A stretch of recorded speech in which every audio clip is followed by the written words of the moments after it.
The traffic light glowed red, holding back the crowd of pedestrians waiting impatiently for the signal to change. Among them stood a young man absorbed in the screen of his phone, his expression twisted with irritation as he read the messages. Someone reminded him that today was June's birthday. He replied that he already had plans, but they insisted he at least bring a gift.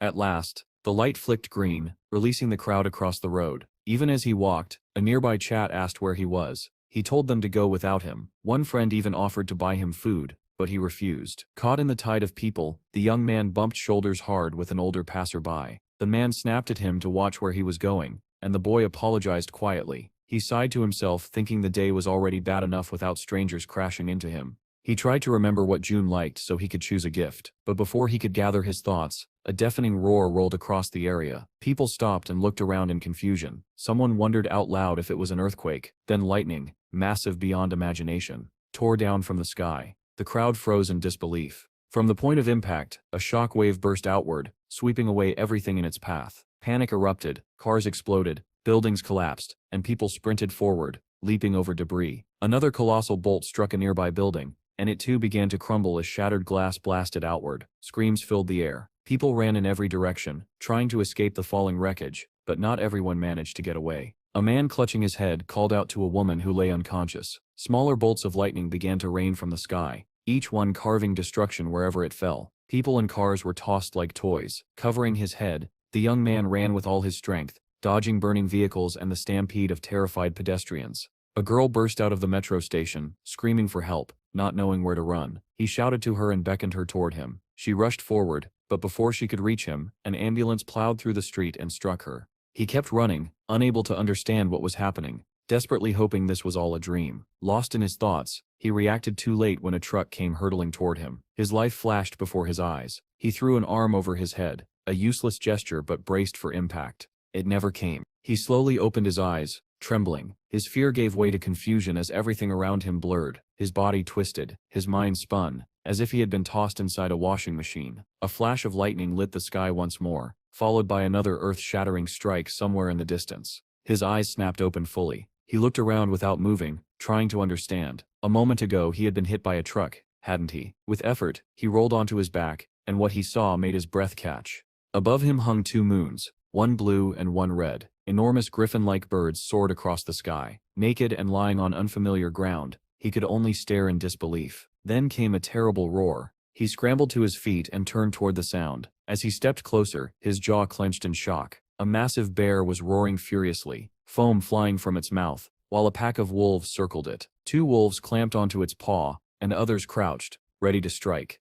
Eyes wide, he watched the violent struggle, until suddenly the scene shattered. Instead of the bear, a doctor in a white coat stood before him, calmly writing in a notebook. The doctor repeated his question. Had the boy really awakened on another planet with two moons and witnessed wolves attacking a bear? Realizing how absurd it sounded, the young man lowered his eyes and said nothing. Jotting down the answer, the doctor asked the next logical question. How had he managed to return from that other world? The boy understood the question perfectly, but he had no idea how to answer. The wolves tore into the bear with brutal precision, sinking their fangs into its neck and ripping away chunks of flesh. Under the relentless assault, the bear's massive body lifted off the ground before crashing back down with a roar that sent stones flying in every direction. The pack moved as one. The largest wolves charged forward while the smaller ones stayed behind, surrounding the fallen bear and tearing it apart. Hidden between the rocks, our hero watched in terrified silence. He was so focused on the carnage that he failed to notice a snow-white wolf cub sneaking up behind him. The cub stared at him with calm curiosity, showing neither threat nor friendliness. Panic surged through him, and he cursed inwardly as fear filled his eyes. He bolted. Running with everything he had, he leapt over rocks as dust clouds burst beneath his feet. Dawn crept across the sky, painting it orange. But he could not slow down. His lungs burned,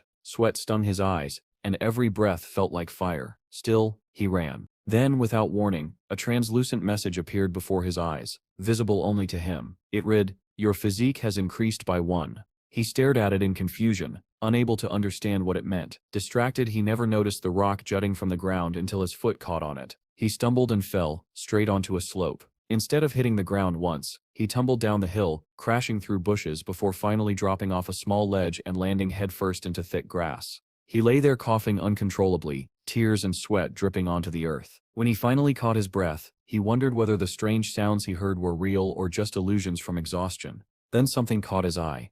Bushes around him were heavy with red fruit, shaped like a cross between tomatoes and apples. His stomach growled loudly. One fruit lay on the ground, ants crawling across its skin. Seeing the insects unharmed, he reasoned the fruit probably wasn't poisonous. Kneeling, he grabbed one and bit into it hungrily. But midway through chewing, he froze. Something was watching him. He felt the gaze before he saw it. The grass rustled, and a deep rumbling sound rolled out from the shadows. Then a single massive red eye appeared, a vertical slit pupil staring straight at him. Terror pinned him in place. A giant snake with shimmering blue scales lunged from the grass, jaws wide.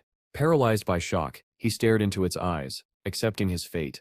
But before the snake could strike, a huge frog burst out of nowhere, clamping its jaws around the snake's throat. The two creatures tumbled away, the frog dragging the writhing serpent with it. Our hero sat frozen, fruit still in hand, listening to the grotesque sounds of the frog devouring the snake. He hiccuped, finally closed his mouth, and told himself this world was insane, or perhaps he was the insane one. Rain began to pour, drenching the strange forest. Water slid down enormous leaves, collecting in a puddle before dripping in a narrow stream. Perched on a tree branch, a makeshift cloth tied around his hips, our hero leaned back against the trunk and opened his mouth to catch the water. He drank greedily. 67 days had passed since he arrived in this alien world.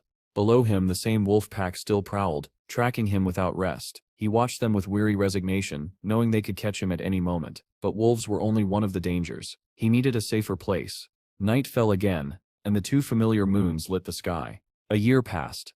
Now stronger and more resilient, he discovered a giant bunch of bananas, each one as large as he was. With great effort, he tore a single banana free. It slipped from his grasp, but he caught it before it fell.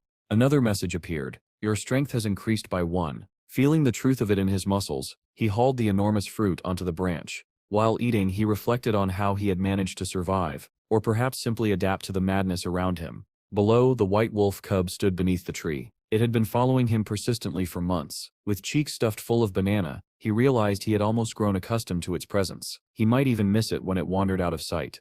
A warm stream of liquid suddenly slid down his back. Startled, he looked upward and immediately cursed under his breath. At the top of the tree sat a massive gorilla, baring its teeth as it began to descend with startling speed. Drool sprayed from its mouth as it lunged downward, swinging its enormous fists. Our hero tensed, watching the creature surge toward him. With one mighty blow, both fists slammed into the branch where he sat, shattering it into splinters. But he reacted in time, grabbing the hanging liana with one hand, while still managing to keep hold of his banana with the other. Dangling in the air, he cast an indifferent glance at the gorilla and muttered that perhaps she'd get lucky next time. But luck wasn't on her side. The branch she landed on snapped beneath her weight, sending her plummeting. The white wolf cub below watched wide-eyed as the giant body fell and landed right beside him. The impact blasted rocks and branches outward, and the cub was thrown back by the shockwave. Still clinging to the liana, our hero noticed the wolf cub's injury. A branch had pierced its paw. Before he could react, the gorilla, astonishingly still alive, slammed a massive hand into the ground and pushed herself upright. Her attention shifted from him to the cub. The wolf bristled, refusing to retreat even as the gorilla growled, lowering her gaze to him. She raised a massive fist. The blow sent the cub flying with a pained whine. Then something blurred through the air. Our hero, having let go of the liana, launched himself toward the gorilla. He landed on her back, and gripping his makeshift stick, drove it into her eye. Blood gushed as she roared in agony. But she was far from defeated. With both hands she grabbed him by the shoulders and hurled him like a rag doll. He slammed into the cliffside, the impact knocking the air out of him. Struggling to breathe, he managed to see the white cub scrambling to its feet and running. The gorilla charged again, flattening everything in her path. He stared at her through pain-blurred vision, bitterness curling his lips. He muttered that it had been foolish to get into this fight at all. The memory shattered as the doctor's voice cut through. Why had he done it? Why risk himself? Our hero sighed and replied that he could not keep running forever. Constant escape solved nothing. The doctor stared, unsure how to respond. Then the boy smiled faintly and added that wherever one went, there was always a ruler. In the memory, he sat slumped against a tree, unable to move. The gorilla thundered toward him, ready to crush his skull, until a massive white wolf launched from the side, jaws snapping for the gorilla's throat. Stunned, our hero watched as the pack closed in, attacking from all directions. Blood smeared his own face, but he barely noticed. Darkness overtook him, and he lost consciousness. When he awoke, he realized the wolves had not harmed him. The cub had circled him protectively. He concluded that the pack believed he and the cub belonged together, and so they defended him. Soon he learned the truth. The white cub was the pup of the Crimson Wolf Pack's leader. Under the dual full moons, their howls echoed across the forest. The wolves stood atop a high ridge and howled in unison, They sprinted through the forest with fierce harmony, and he ran with them, the white cub at his side. He wasn't just surviving anymore, he was becoming part of their world. Gasping for breath on a hilltop, he stopped. The cub stopped with him, tongue lolling as it panted. He scooped the cub into his arms and carried him as he ran once more with the pack. Time passed. The cub grew into a massive white wolf, and our hero remained by his side. 2 years had passed since he had arrived in this strange world. A lone wolf howled atop the hill, and the crimson wolves answered in perfect unison. He lifted his head and howled with them. He often thought the wolves must have accepted him as one of their own. Over the years he grew stronger, strong enough to sprint up sheer cliffs without struggle, and that was no surprise. It had already been 31 years since he first arrived in this strange world.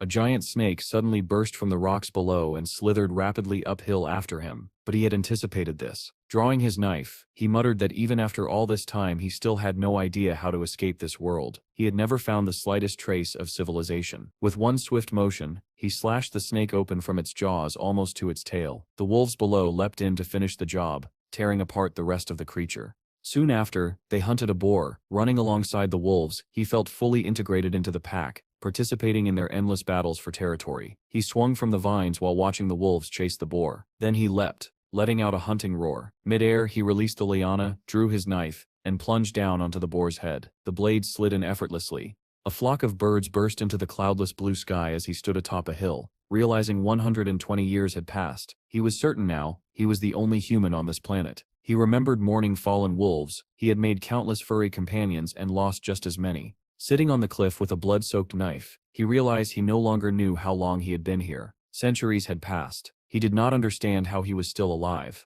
The doctor's voice intruded on the memory, concluding that even after 500 years and becoming the wolves' leader, he had found no civilization at all. So how had he returned to Earth? Our hero Sit's gaze drifted back into the memory. On a moonlit hilltop, a pack of crimson wolves charged toward an opposing tribe of gorillas. Both sides bristled, growled, and prepared for war. He ran with the wolves, wearing crude boots he had fashioned over the centuries. The two forces collided, howling and roaring as the battle erupted. He looked like a beast himself now. Knife in hand, he pushed off the ground with all his strength. Suspended in the air, he drew back his arm to strike a gorilla. Then a thunderclap shook the battlefield. The sound was unmistakable. It was the same sound he had heard on Earth, all those centuries ago. He froze in disbelief. His consciousness twisted, spiraling away as the world distorted around him. Everything slowed. The battle, the roar, the charging gorilla. Lightning struck the ground where he stood and swallowed him whole. When the flash faded, he was gone. Only his ancient knife remained. Suddenly, a ruined city appeared. Cracked buildings lined a broken road where 3 people walked cautiously. A radio in one of their hands beeped repeatedly. One of them halted. Great. A woman with long hair turned and said, "We stature going this way." The device screeched louder. Her companion protested. "But Captain," she cut him off, explaining that the spatial energy readings were off the charts. "Send the coordinates to portal control. Now," the other man ordered. The youngest pressed a button on his instrument. Coordinates sent. A pillar of light exploded open before them. "The portal is opening," someone shouted. All 3 scrambled back. One muttered that they had no idea what might come out. Another admitted he had a very bad feeling. They sprinted away, but the shockwave blasted outward, throwing them like ragdolls. Coughing, one man screamed in terror that the portal had opened. Another clung to a wall, shouting that he didn't want to die. Only the woman stood firm. She turned toward the portal, hand gripping the hilt of her katana. "I selt buy time. Run," she barked. One of the boys fumbled with his device, calling the bureau for emergency backup. The portal glowed like a blazing red circle as the woman faced it head-on. "Come on," she thought fiercely. "Come out, I'll tear you apart." A silhouette stepped into view within the crimson glow. Her breath caught. Her defiance faltered. She stared as the haze dissolved and a human figure became visible. It was him. Her fear melted into stunned disbelief. "Is that truly a human?" she whispered, as a tremor ran through her body. Our hero, after centuries living like a beast, stumbled out of the portal in utter confusion. His instincts, sharpened by 1,000 years among predators, lashed out first. He opened his mouth and released a deafening scream. It sounded nothing like a human voice. It was the roar of a wild animal. The girl standing before the portal froze in absolute shock. Her hand gripped the hilt of her katana so tightly that her knuckles turned white. She had prepared herself to face an unknown enemy, but the creature emerging from the portal, this man radiated a primal, suffocating pressure that made her tremble. Steve snarled at her, his eyes sharp and predatory. She could hardly believe he was human at all. Her instincts screamed that this was a beast, not a man. But then the roar abruptly stopped. Steve's strength drained. He sank to his knees, then collapsed entirely as the portal's fading hum quieted behind him. The two men who had called for reinforcements approached cautiously. They stared at the unconscious figure on the ground, astonished that a human had come through. The girl's fear eased, replaced by bewilderment. What had she just witnessed? What kind of power did this man possess? She looked at his sleeping face and admitted silently that she had never felt such overwhelming pressure, not even in the highest level dungeons. She could not understand who or what he was. One of her companions radioed in, saying reinforcements were no longer needed. Someone had returned, and they needed medical support immediately. Steve sat on a hospital couch as the doctor switched off his recorder. The man smiled gratefully and said he would pass Steve's testimony to the Bureau of Awakened People. Steve's vitals were normal. He would be discharged soon. Steve lowered his head and quietly called the doctor by name. The doctor, already at the door, paused in surprise. Steve told him that for the first time in 1,000 years he was speaking to a civilized human being and thanked him for listening. The doctor replied that Steve had shared an extraordinary story and that the world should be thanking a hero who survived a millennia-long ordeal. Steve watched him leave, suspicion flickering in his eyes. The door clicked shut. Down the hallway, the doctor walked to his office, deep in thought. He found Steve fascinating. His story was so vivid and detailed that he could have been a novelist, but all the same he had to file the report. The Bureau of Awakened People towered over the city, several high-rises with helipads dotting their roofs. In the captain's office, the girl with the katana, Jean, scanned a file. "Is this information correct?" she asked. The captain blinked. "What step's wrong?" "This says he sits rank F." The captain nodded. "A rare case. If he were rank E, the state would grant us benefits." John frowned. "Rank 5 means he sits basically an ordinary civilian. Someone like that shouldn't sit even be able to cross a portal." "Are you certain this isn't sit, an error?" "Maybe he was lucky," the captain suggested. "Or hiding. He could have stumbled across a return stone by accident." He handed her a tablet. "Here." The doctor sips report from the hospital. The diagnosis listed post-traumatic stress disorder and a prescription for antidepressants. Jean Sip's eyes narrowed at a specific line. "He exhibits wolf-like behavior." She remembered the man emerging from the portal, that overwhelming pressure, those wild eyes. At the time, she had trusted her instincts. Now she wondered if she had imagined it. Everything seemed too surreal. "This is his file," she confirmed. "Yes." Regardless of the details, the captain said, "We still treat him as a returned." Jean requested permission to deliver the documents personally. The captain stared, confused why she insisted, but she simply replied, "I need to see it with my own eyes." Though years had passed, the hospital looked the same as any other. Steve lay on his bed, thinking, 2 weeks since his return. 2 weeks in a world he once belonged to, yet now felt alien. He had long wished for this day, but now that he was here, he didn't know what to do. A nurse entered with a food tray, telling him it was time to eat. His stomach growled loudly. Only now did he realize he was starving. The dishes looked delicious, and he decided survival came first. A knock sounded. The door opened immediately, and Jean stepped inside. She stopped cold. Steve was squatting on the couch, eating like a feral animal. No cutlery, no restraint, just raw instinct guiding his movements. When he glanced at her, it was only briefly, as if assessing a presence near his food. Jan managed to greet him. Steve paused mid-bite and muttered, "That smell, that blonde hair." He crouched beside her, sniffing lightly. "You seem familiar." Jean stiffened. "I stamped the first person you saw when you returned." She remembered how he looked emerging from the portal, a predator. Even now, watching him devour food, she questioned her instincts. Was he dangerous, or simply broken? Steve licked the tray clean and set it aside. "The food is good." Then he asked, "What is this Bureau of Awakened you mentioned?" Jean blinked. "Why are you speaking so casually to me?" Steve stared in confusion, then replied simply, "I seppen 1,000 years older than you." Jean remembered the doctor's diagnosis, wolf-like behavior, and looked away. Reminding herself that Steve was technically still a patient, she placed the papers before him and explained that the Bureau of Awakened People existed to help individuals like him adapt. Everything he needed to know was written in the document. All he had to do was read carefully and sign the consent form. Steve picked up the pen and immediately sniffed it. Jean stared at him. "Why do you keep sniffing everything?" He replied, almost offended. 1,000 years have passed, and you still use pens." Jean snapped, "Sign it. Don't draw with it." He apologized softly and added, "Useps is still the same as you were 1,000 years ago." She muttered a curse, called him a Neanderthal, and thinking he really was just an idiot, pointed once again to where he needed to sign. While she waited, she noticed him doodling instead, sketching a wolf on the corner of the page. Slightly embarrassed to interrupt, she asked, "Did you learn to draw there?" "I already knew how," he replied. "And did you learn anything else?" She pressed. "Magic, voodoo, martial arts?" He blinked at her. I lived in the forest to survive. John finished the sentence for him, annoyed. So you spent 10 years running for your life. Steve stopped drawing. 10 years? What are you talking about?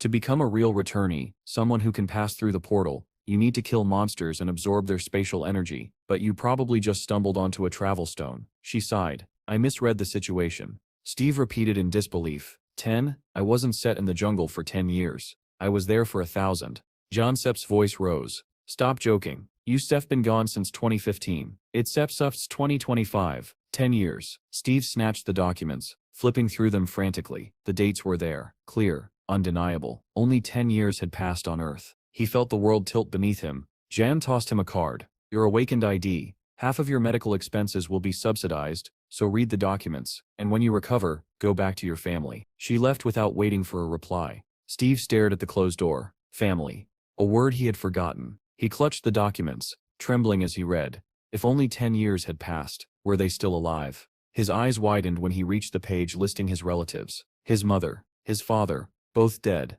The words echoed in the empty room. He whispered it again, hollowly. They Sept are gone. Hands shaking, he flipped through the document, until he found his younger brother's name. Chad, alive. Steve surged to his feet and ran from the room. He only had one thought. Find Chad. Nurses called after him, but he didn't stop. He burst into the doctor's office and shouted for Dr. Baldy. The nurse scolded him, but Baldy only looked up, startled. Then he smiled kindly. What Sep's wrong? Steve stood firmly. I need your help. My brother is alive. I have to find him. Please discharge me. The doctor folded his hands calmly. You stir healthy enough to return to society, but why not wait until your brother comes to visit? He stir calm. You don't understand, Steve insisted. I stem not here to ask permission. Baldy chuckled at his defiant tone. Is that so? He paused, running a finger down the crease of his trousers as he considered something. Then he said, all right. Steve blinked. Really? Yes, but on one condition.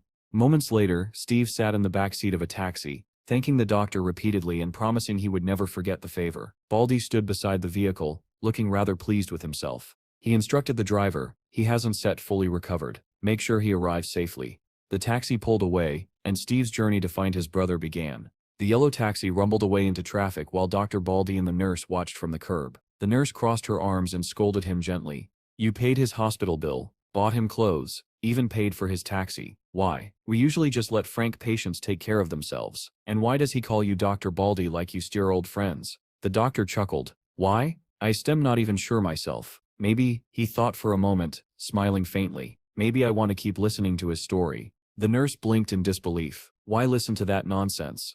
They returned to the office. The door handle hung mangled, flattened like clay. The nurse sighed. I already called a repairman. I still don't know how it broke like this.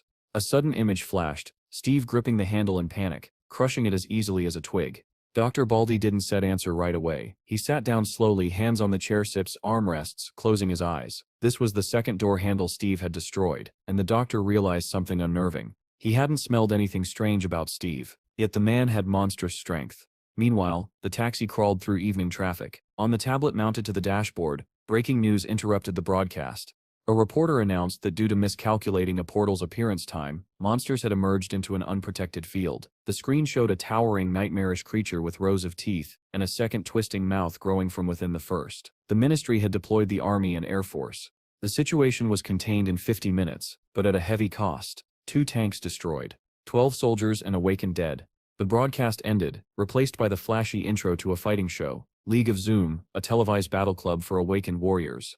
2 C-rank fighters appeared on screen. The commentator said the winner would challenge the world's second-ranked warrior. Steve watched quietly, not understanding any of it. The driver, however, was thrilled. Look at that footwork. If I were awakened, I set quit this taxi job and join a guild. Steve asked calmly, are there hunting grounds here too? The driver nearly swerved. Hunting grounds? What, did you hit your head that hard? Steve didn't argue. He only said, just explain it without beating around the bush. So the driver did. 10 years ago, the day of the great catastrophe, portals opened all over the world, monsters poured in. Helicopters tried to shoot them down, but it didn't matter. 10% of humanity died that day. Steve Sepp's chest tightened. Since then, the driver continued, the military can handle everything, so mercenaries awakened fight the monsters instead. They get licenses, get paid, join guilds. Steve asked, how does one get a mercenary license?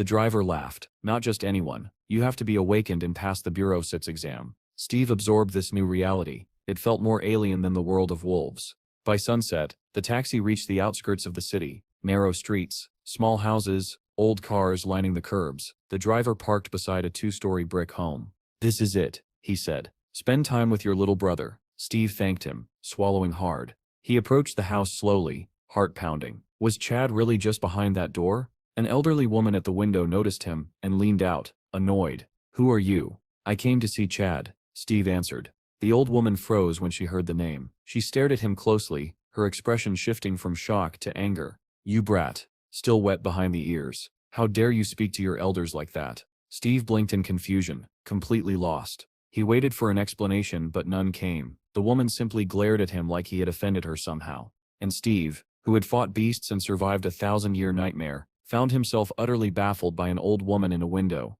The old woman snapped that no Chad lived here and barked at Steve to leave immediately. She slammed the window shut, leaving him standing on the doorstep in pure confusion. Maybe he was at the wrong house. But then he heard shouting inside. "Those creditors keep coming here. I'm sick of it."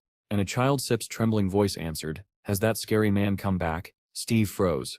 A child afraid of a loan collector? His confusion deepened as he listened. The old woman soothed the child, saying the man hadn't returned yet. Steve couldn't understand how this world supposedly civilized could terrify a child who had done nothing wrong. He approached the front door. Inside, the old woman muttered that the boy's father worked non-stop, yet their debts only grew. The child asked, "Is Daddy drowning in debt?" And the woman quickly hushed him, telling him to keep eating. A mailbox hung crookedly beside the door, stuffed full of envelopes. Steve took one out. The name on it, Chad. The sender, a debt collection agency. Steve Sepp's stomach tightened. Chad, a debtor? He stepped away, unwilling to trouble the old woman further. As he walked down the street, he mulled over what he'd learned. In the wild world, strength was law, but here, money was strength. And without it, even a child suffered. His fists clenched. He needed power, real power, if he was going to survive in this world and help his brother. Lost in heavy thoughts, he arrived at the Bureau of the Awakened. He entered without issue, and approached the scanning terminal. When he placed his ID card down, a message appeared. "Does not match." A bored receptionist at the checkpoint looked up. "Your mercenary application was rejected. You don't meet the requirements." Steve frowned. "But I sep an awakened Frank." "Oh, you start rank F, alright," she said, "but you don't have enough awakening points." "I just came out of the portal 2 weeks ago," he insisted. She laughed. "Normal people can go through portals, they be ripped apart." "I felt that pain before," Steve murmured. "Leave the fantasies at home," she sighed. "Go to school or earn points in the field, then come back when you're properly awakened." Steve drifted toward the reward wall, reading the poster, goblins. $500 each. He read it twice, not understanding what goblins they meant. Exhausted, he stared blankly. He needed answers, and money. From above, the city looked divided, tall walls carved through every district. He remembered asking a taxi driver about them earlier. "Oh yeah," the driver said, "they surround the whole city. Check the Maps app." "What app?" Steve had asked, causing the driver to stare at him like he'd grown another head. The driver explained the city's structure, 12 districts, gates separating them, and gates leading out to the fields. Steve realized he absolutely needed a phone. The taxi stopped at a massive gate, marked 27. The driver pointed ahead. "This is the field gate. Good luck, man." Steve thanked him and stepped out, staring at the towering structure. According to what he had learned, crossing through these gates meant entering the hunting grounds, hostile zones filled with monsters. He walked through the checkpoint cautiously, then approached 2 armed soldiers guarding the entrance. "What brings you here?" one soldier asked. Steve replied firmly, "I in here to hunt." The soldier scowled. "License?" Steve lowered his head. "I don't have one." The second soldier stepped forward. "Civilians are banned from entering the field." But before anything else could be said, a loud commotion erupted from the entrance. "Close the gate," someone shouted. "It's too late," another voice yelled. An SUV blasted out of the field, smashing through barriers. A grotesque creature clung to the driver's neck, its fangs buried deep. The vehicle swerved violently, flipping and slamming into a concrete wall with bone-shattering force.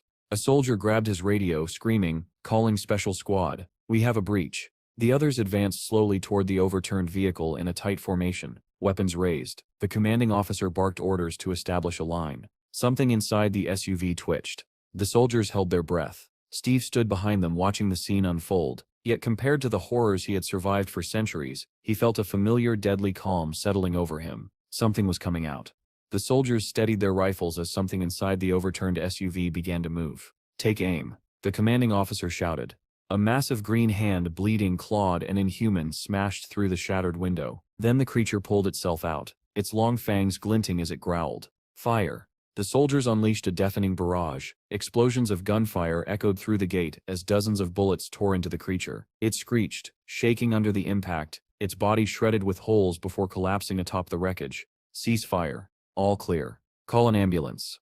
Only then did one soldier notice something strange. "Where steps that guy? The one who came in a taxi? The crazy one?" He ran away. Must have been scared. But Steve hadn't set run from fear. He had slipped through the gate. He walked slowly down the broken road, whispering to himself, "Is this really a field?" He closed his eyes and let his senses open. He could smell everything, hear everything. The field was alive, and he felt all of it. He climbed a rubble-covered hill, staring at the ruined buildings stretching across the horizon. The sun painted the sky orange as it set behind the shattered silhouettes of a fallen city. Darkness soon followed, and he stood still beneath it, feeling a familiar comfort. Night. A world he understood. He stepped forward off the cliff without hesitation. His body plummeted. His eyes closed. Now, the hunt begins. He landed hard, one knee striking the asphalt. Dust exploded around him. The ground cracked beneath the force, yet he rose smoothly, ignoring the damage. Hand to the ground. Leaning forward, he lunged. The pavement detonated beneath his feet as he surged ahead. So fast he became a blur. The dust trail behind him was the only sign of his passage. He leapt upward, ascending the height of an entire building. But midway, something felt wrong. His breath faltered. His strength dipped. He barely managed to grab the edge of the roof. Panting, he pulled himself up and wondered if returning to Earth had weakened him. Under the full moon's glow, he stood at the rooftop edge, hands tucked in his pockets. Concentrating, he sniffed the air. Something answered. He turned his head toward it. He jumped off the building, landing lightly, then sprinted toward the source of the scent, the same building he had noticed earlier from atop the hill. Inside that crumbling structure, a white wolf, its fur stained crimson with blood, was cornered. 3 monsters surrounded it, their eyes gleaming with triumph. The largest growled deeply, savoring its imminent kill. But the wolf refused to bow. It pressed itself against the wall, snarling defiantly. Steve approached quietly, step by step. The wolf met his gaze. "Do you want help?" he asked silently. And in the wolf's eyes he saw the answer. Yes. The monsters lunged. Steve smirked. He rushed forward with a speed that blurred his outline. "You're all my prey now," he growled. His fist connected with the first monster's skull. Crack. And it dropped instantly, its head splitting open like a crushed watermelon. Suddenly, a glowing message materialized before his eyes. "Searching for your class. Searching for your class. System error." More windows popped up, multiplying rapidly. "What?" Steve muttered. "System error?" He waved dismissively. "Delete." And they vanished instantly. Along with his distraction went the monster's patience. A pack surrounded him, teeth bared. One monster charged. Steve struck once. Its teeth shattered into powder. Another lunged. Steve slammed a fist into its skull and sent it flying. The third tried to flee, scrambling up the wall in terror, but a sound behind it made it turn. Steve was already there. He grabbed its head with one hand, stopping it cold, and hurled it down. The creature hit the ground with a heavy broken gasp. The battlefield fell silent, except for Steve's steady breathing and the soft growl of the white wolf behind him. The hunt had only just begun. The monster's neck snapped on impact, its body collapsing in a heap. Steve leapt down after it, landing lightly beside the corpse. Dust settled around him. And then another glowing window appeared. "Your class is Druid. Resetting statistics. Impossible. Failed to obtain new abilities. Fatal error." Steve stared at the last message, his eyes widening. He remembered this error hundreds of years ago in the jungle. When his constitution reached its maximum, the system had stopped increasing it. No matter how much he trained or fought, he never received another improvement message. And now he realized something else. Statuses existed on Earth too. "Maybe that's why I feel weaker," he muttered. Another window blinked into existence. "Access to store. Open." "A store?" Steve whispered, stunned. He pressed the button. A new interface appeared. Velk points. 7. Water bottle. 1 Velk. Bread rye. 2 Velk. "That's it?" Steve groaned. Still, he chose water and bread. A bottle and bun materialized in front of him, hovering in midair before dropping softly at his feet. A faint whine snapped him out of his thoughts. The white she-wolf, bleeding heavily, lay against the wall, a small wolf cub crying beside her. Steve approached slowly so as not to frighten them. Kneeling beside the she-wolf, he stroked her muzzle. She was dying. Her breaths were short and ragged. "Poison," the cub whimpered. Steve sighed. "I didn't come here to be a babysitter," he said softly. Talk to me. But the she-wolf could no longer respond. Her eyes fluttered shut. The wolf cub stared at him with impossibly sad eyes. Steve sighed again. Fine, I get it, he muttered. Maybe this meeting was meant to be. Instead of taking the water, he reached into his jacket and pulled out the rye bun. He placed it gently in front of the cub. Eat. While the cub ate, Steve returned to the battlefield. 7 dead monsters. He counted them all. A car would have been useful, he said with a tired exhale. The sun rose over the ruined city, painting the world gold. Steve stood with his eyes closed, soaking in the warmth. Later, he sat beneath a large tree. The cub slept curled in his lap. Before him lay the freshly covered grave of the she-wolf. He stroked the pup's back. It's Step's time to go. At gate 27, chaos erupted. Cars were backed up. Drivers argued with soldiers about quarantine procedures. Suddenly, everyone fell silent. Heads turned. Eyes widened. A soldier whispered, "Is that?" From the gate, Steve walked out, calm, steady, carrying a wolf cub in one arm, and strapped across his back. 7 monster corpses, still dripping blood. A driver gaped. He carried all that by himself? Another choked. Did he kill them alone? The soldier finally recognized him. It's Tim. Steve marched straight into the Bureau of Awakened People and returned to the clerk who had denied him earlier. Her jaw hung open as she calculated his earnings. For 7 goblins, that sits $350,000. 3 heliotrope minerals, $60,000. Quarantine and puppy vaccinations, deducting $200. Total payout, $410,000. Steve blinked. What sipsed heliotrope? She held up a glowing red stone. This is taken from a goblin sit's heart. Value depends on size and energy. She added, since you don't sit have a bank account, you sell get cash, but you should open one. You said we're capable. Steve stared at the thick stack of bills in his hands. If I keep hunting, money won't set to be a problem. Meanwhile, somewhere else in the city, a white van pulled up to a small corner store. The driver greeted the owner. Where sips Chad? Haven't seen him lately. Part-time job, the young man replied. Poor kid Sep's suffering from debt. Field work is tough, Chad admitted, but the pay Sep's worth it. The owner handed him a chocolate bar. Bill likes these. Chad handed over a bottle of beer. Count that too. The van rolled off again. Chad, cheerful and humming to himself, was on his way home, completely unaware that his older brother, whom he thought long dead, was finally back in the world, and getting closer with every step. Suddenly, someone behind Chad called his name. He turned, startled by the familiar voice, but before he could react, a baton struck him brutally from behind. Chad collapsed, the groceries spilling out of his bag across the ground. The man holding the baton grinned cruelly, saying he was glad to see Chad again. He added that they were starting to think Chad had abandoned the child and run away. Blood trickled down Chad's forehead as he stared at the group of men in terror. The quiet neighborhood filled with sobs and the dull sound of blows. The man with the baton looked Chad over and commented mockingly that the boy's face had improved. Then he lowered the baton to his shoulder and began shouting. He complained that he had lost count of how many times he had come here for the money. Chad apologized repeatedly, trying to endure the pain. He held out a wad of cash. Everything he had earned, $240,000. The man counted it aloud, $160 for the month, $120 in interest, gasoline, dry cleaning. He sat down on the steps, unimpressed. Too little. 2 more men stood behind Chad, blocking his escape. Hearing this, Chad trembled violently, tears welled in his eyes.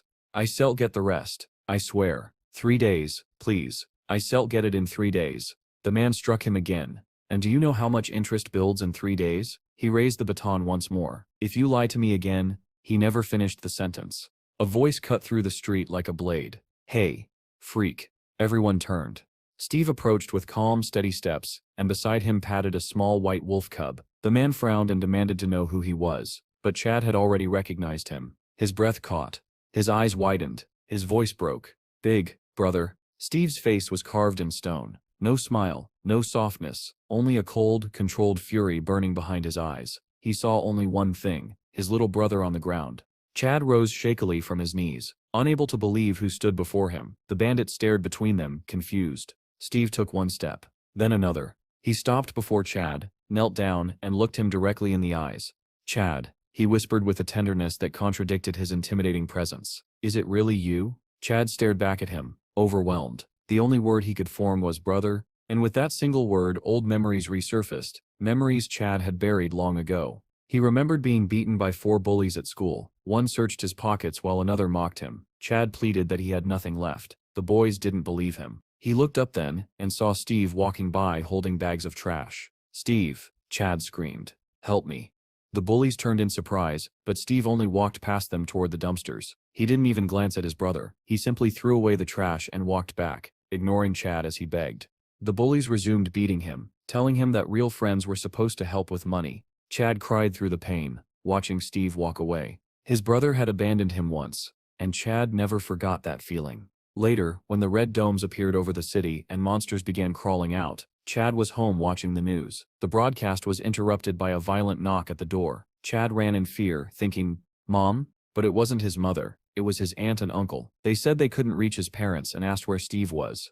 Before anyone could answer, an explosion ripped through the hallway. The blast threw Chad across the room. The wall collapsed, stones flying everywhere. A monster with 3 long snake-like necks rose above the destroyed street. As people screamed in terror, Chad lay bleeding on the floor, paralyzed with fear. Through the broken wall, a giant monstrous eye stared directly inside. He held his breath, certain he would die. But the monster didn't see him and moved on. Sitting in the wreckage, Chad thought bitterly that he no longer cared if Steve vanished from the world entirely. And now, seeing his brother standing before him after 10 years, he realized that these were the exact thoughts he had carried all this time. Steve smiled faintly. "You still gotten older, Chad." Chad still stared at Steve in disbelief. For 10 years he had truly believed his older brother was dead. Now Steve stood before him, alive. Their reunion was interrupted when the bandit crouched beside Chad and mockingly asked if he had hit his head. Pointing at Steve, he sneered, "How could this brat possibly be your older brother?" That was the moment Steve's expression changed. Before anyone could react, Steve grabbed the man's head and slammed him toward the ground. Then, with effortless force, he hurled the bandit backward. The man flipped through the air and crashed against the wall, knocking a stack of wooden rods onto himself. Chad watched, stunned. He had never seen anyone move like that. The 2 other thugs growled at Steve, furious that their leader had been tossed aside so easily, but Steve didn't even acknowledge them. He looked only at Chad. "Are you hurt?" Chad shook his head. "I stamp fine." The bandits took Steve's calmness as disrespect. One rushed forward and kicked Steve in the neck. Steve didn't flinch, didn't react, didn't even look at him. A heartbeat later, the thug screamed as he was launched sideways, his leg twisting into an unnatural shape. He collapsed onto the pavement, clutching his shattered limb. The last thug froze where he stood, trembling. He immediately understood. Steve was awakened. Steve turned his gaze on him. "You, come here." The boy backed away in terror, babbling that he never attacked anyone and had tried to stop the others. Steve wasn't interested in harming him. He pulled a wad of cash from his pocket and dropped it on the ground. "Take it," he said coldly, "and get out." The boy bowed repeatedly, scooped up the money, and fled. Steve helped Chad to his feet. Together they walked home in silence, the wolf cub trotting happily beside them. When they arrived, it was already dark. Stars glittered above the small old house. The same elderly woman who earlier shouted at Steve now stared at the brothers in complete shock. She looked from Steve, to Chad, to the wolf cub, then back to Steve. Is this really your older brother?" she whispered. Chad grinned and nodded. "Yeah, it's Steve." Steve handed her a bag. "This is beef." Suspicious, the woman opened it. Fresh, good quality meat filled the bag. Her eyes widened before she muttered a quiet curse under her breath. She sighed and ushered them inside. "You should have told me sooner you had family." The boy fell asleep waiting. Inside, Bill, the little boy, slept on the floor. The wolf cub immediately padded over, sniffing his hair curiously. Steve knelt beside him. "Is he your son?" "His name is Bill," Chad said softly. "He sets everything to me." "What about his mother?" Chad's smile faded. "She chose a different life." "It's my fault." The wolf cub gently licked Bill's head, comforting him even in sleep. Steve watched them both with sadness. "Let's get a drink," he suggested quietly. Chad accepted. Later, in a small diner, the brothers clinked glasses. Neon lights reflected off the table. Chad still couldn't believe Steve had returned, and returned stronger than any awakened he had ever seen on TV. Steve Sepp's tone shifted seriously. "How much do you still owe?" Chad hesitated. "About $5,000. Steve grinned. That amount didn't worry him anymore. "I can cover that, now that I have a job." Chad blinked. "A job? What job?" Steve tilted his head. "You tell me. What's your job?" Chad drank from his glass, embarrassed. "I loader, a delivery driver. No one else takes the dangerous routes, so they pay me well." "Is the truck yours?" Steve asked. "No, it belonged to the old lady Sepp's son. She lends it to me." "And what does her son do now?" Chad's face darkened. "He died during a delivery. She took care of his boy Bill, like her own. She saved us." Before Steve could respond, Bill woke up back home. The wolf cub licked his face, making him giggle. He ran into the kitchen with the pup in his arms. "Daddy." Chad turned, smiling brightly. You, star awake. Bill stared curiously at Steve. Who sets that?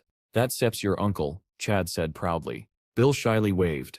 Can I play with the puppy? Steve couldn't help but smile warmly. Of course.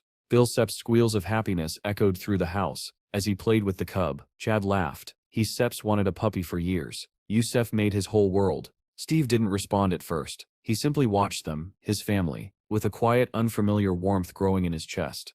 After a moment, he looked at Chad. Why don't we work together, he said. Chad blinked, stunned by the offer. Work together? What do you mean? Steve insisted he would handle everything himself. All Chad had to do was help with the truck. Chad blinked in confusion, asking what job Steve was even talking about. With a dark, confident grin, Steve revealed his plan: monster hunting. Chad was sure he'd misheard and asked again, only to get the same answer. The next day, Steve arrived at the Bureau of the Awakened. The receptionist looked over his documents with clear excitement. She told him he was officially registered as an Awakened and immediately boosted his level. He received his new identification card, stamped with his class, Druid, rank F. She explained that he would now receive government payments directly to that card. Then she handed him a box containing a phone, a gift for newly awakened hunters. She reminded him to download the mandatory application, which would send him mission details and available hunting locations. If he captured enough monsters, his rank would rise to E, earning him extra bonuses. She added that with persistence like his, people like him could help save the land. Finally, she informed him that the system errors in his status screen had been resolved and told him to try opening it.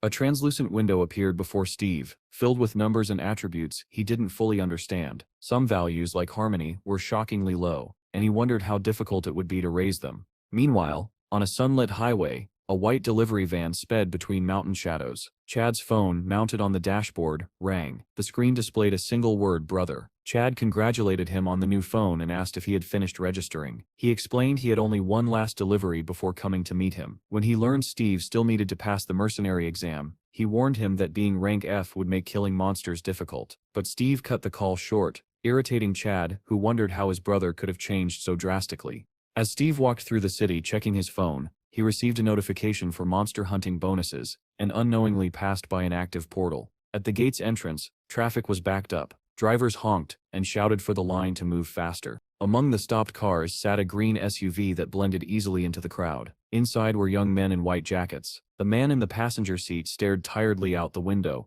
while the three in the back trembled nervously, preparing for their first real battle. The driver tried to calm them, reminding them that as awakened, they had nothing to fear. If they passed this trial, they would be accepted as core members of the Shinra Guild. Determined, they promised to do whatever it took.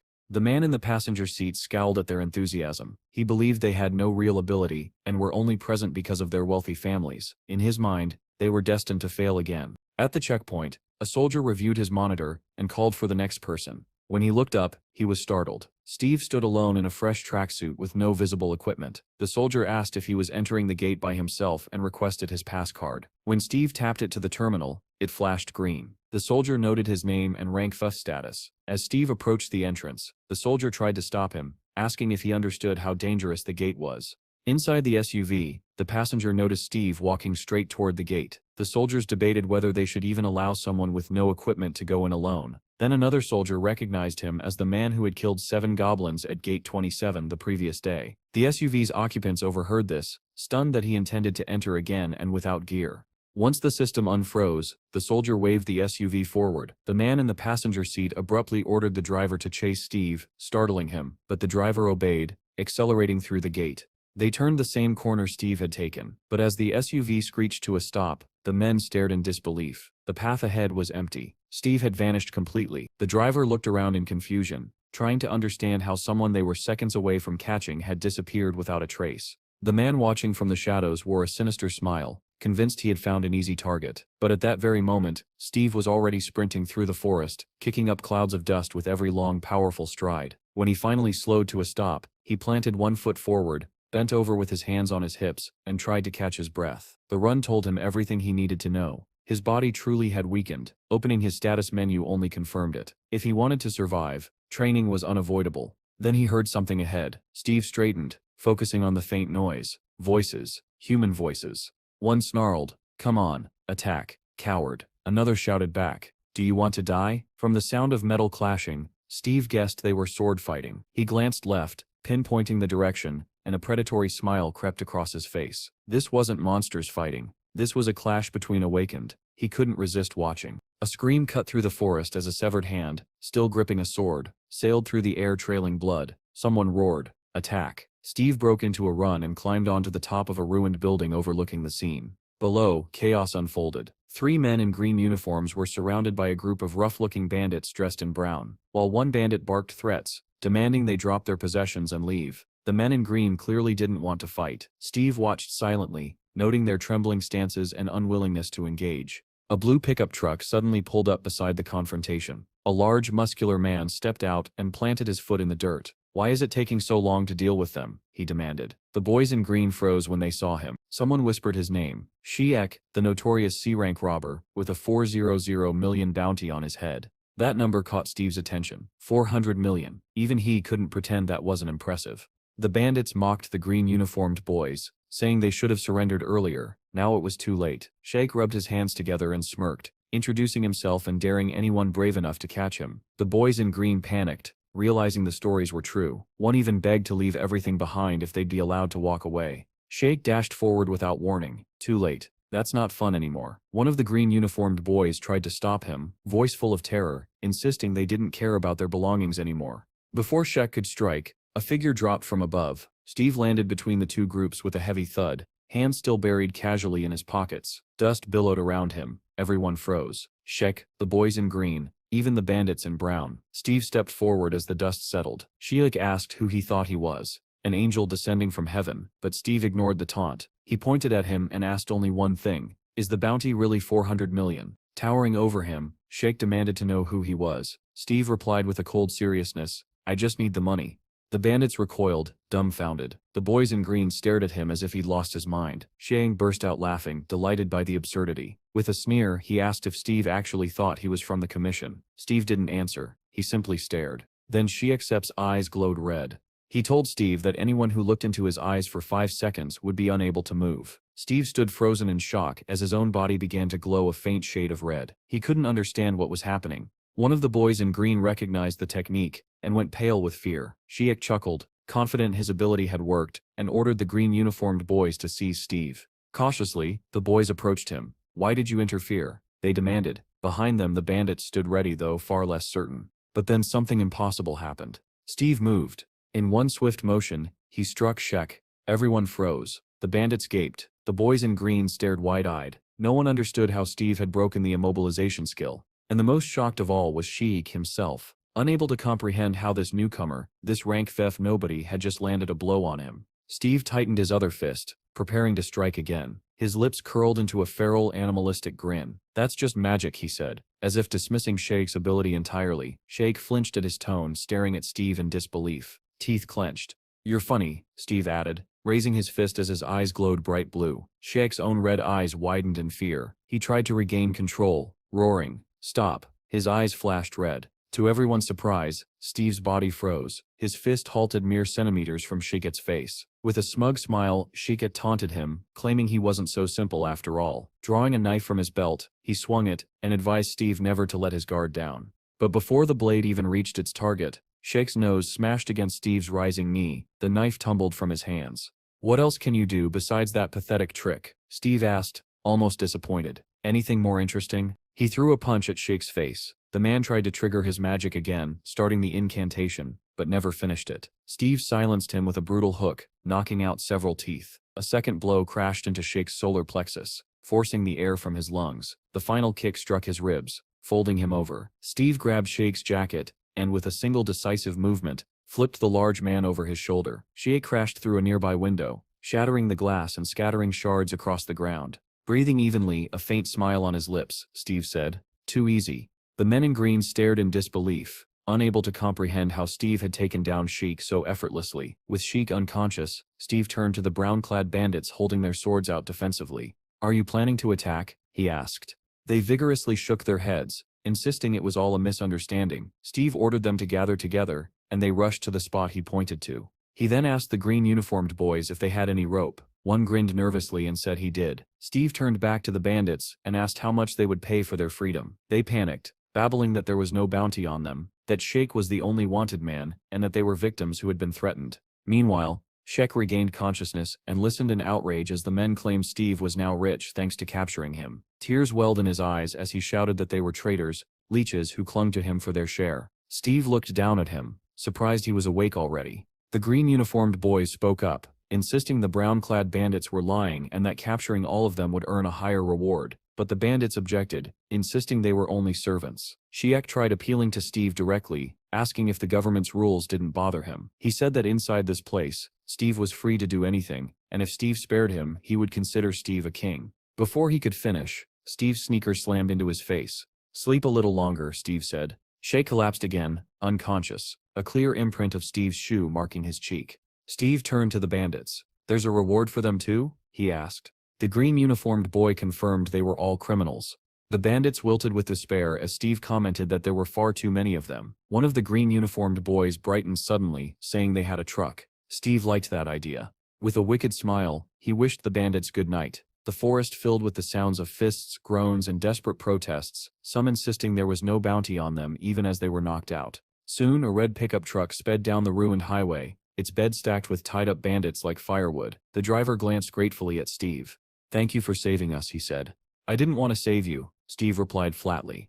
The boys in the back protested, saying that, whether he wanted to or not, he had helped them. That made him their savior. Steve sighed and accepted it since arguing seemed pointless. On the way, he asked the driver about his abilities. The man said he had the skills of a fencer, a stalker, and a scout. Steve was stunned. 3 abilities. The driver explained he had started with one and learned the others through practice. Steve sat back thinking, skills could be acquired? The idea intrigued him. The driver was equally confused, wondering how Steve didn't already know something so basic. Remembering the moment Shek had shouted, "Stop," and how effective it was, Steve concluded that learning a magic-type skill might be a very good idea. As the pickup sped through the ruined forest, something ahead caught Steve's eye. Through the cracked buildings and leaning trees, a massive blue dome shimmered against the pink sky. The truck was heading straight toward it. "Is that the portal?" Steve asked. The driver stared at him as if he had asked where the sun came from. "That SIP's a level 1 portal, the easiest kind. It SIP's where we were headed in the first place." Steve sighed, disappointed. "Too bad I don't still have a mercenary license yet. Otherwise I could go in." The driver almost choked. "You don't still have a license? At all?" Steve, missing the shock in his tone, simply answered, "Not yet." The driver kept glancing at him in disbelief. He explained that when portals opened, the military would bombard them first. Only a fraction of monsters survived the initial strike. Level 1 portals gave very little experience. To grow stronger, hunters needed level 2 portals, but those were filled with terrifying creatures. That was why the driver couldn't understand how someone who had never cleared even a level 1 portal had managed to defeat a level C criminal like Shek. Only now noticing the man's expression, Steve asked, "What SIP's wrong?" The driver struggled for words and finally managed, "What level are you?" "F," Steve said. The driver nearly veered off the cliff. Before he could say more, Steve leaned forward. "I have a request." The driver tensed.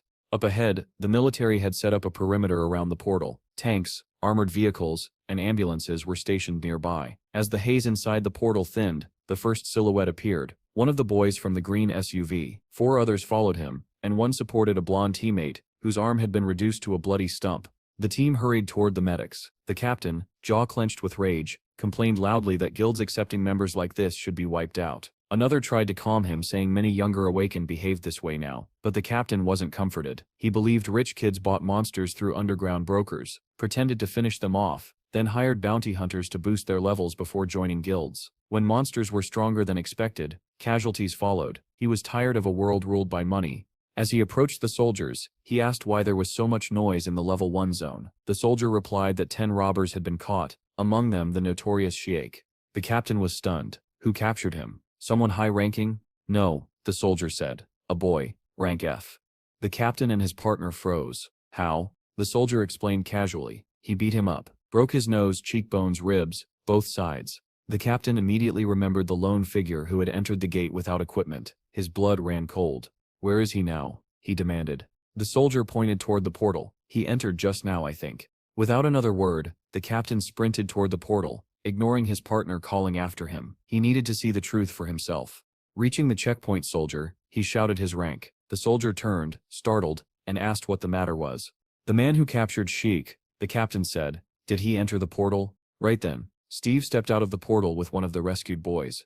"That didn't set hurt at all," Steve said. looking down at his clothes, and these didn't set disappear. The boy explained, items made in our world can set pass through portals. These clothes are crafted from other world materials. They set are extremely expensive. Steve wasn't listening. Something behind them caught his eye, a glowing doorway suspended in the air. What seps that? That seps the portal gate, the boy said. Inside the portal splits into 38 subportals. We entered number 24. As Steve watched, the glowing door vanished. Why did it disappear? He asked.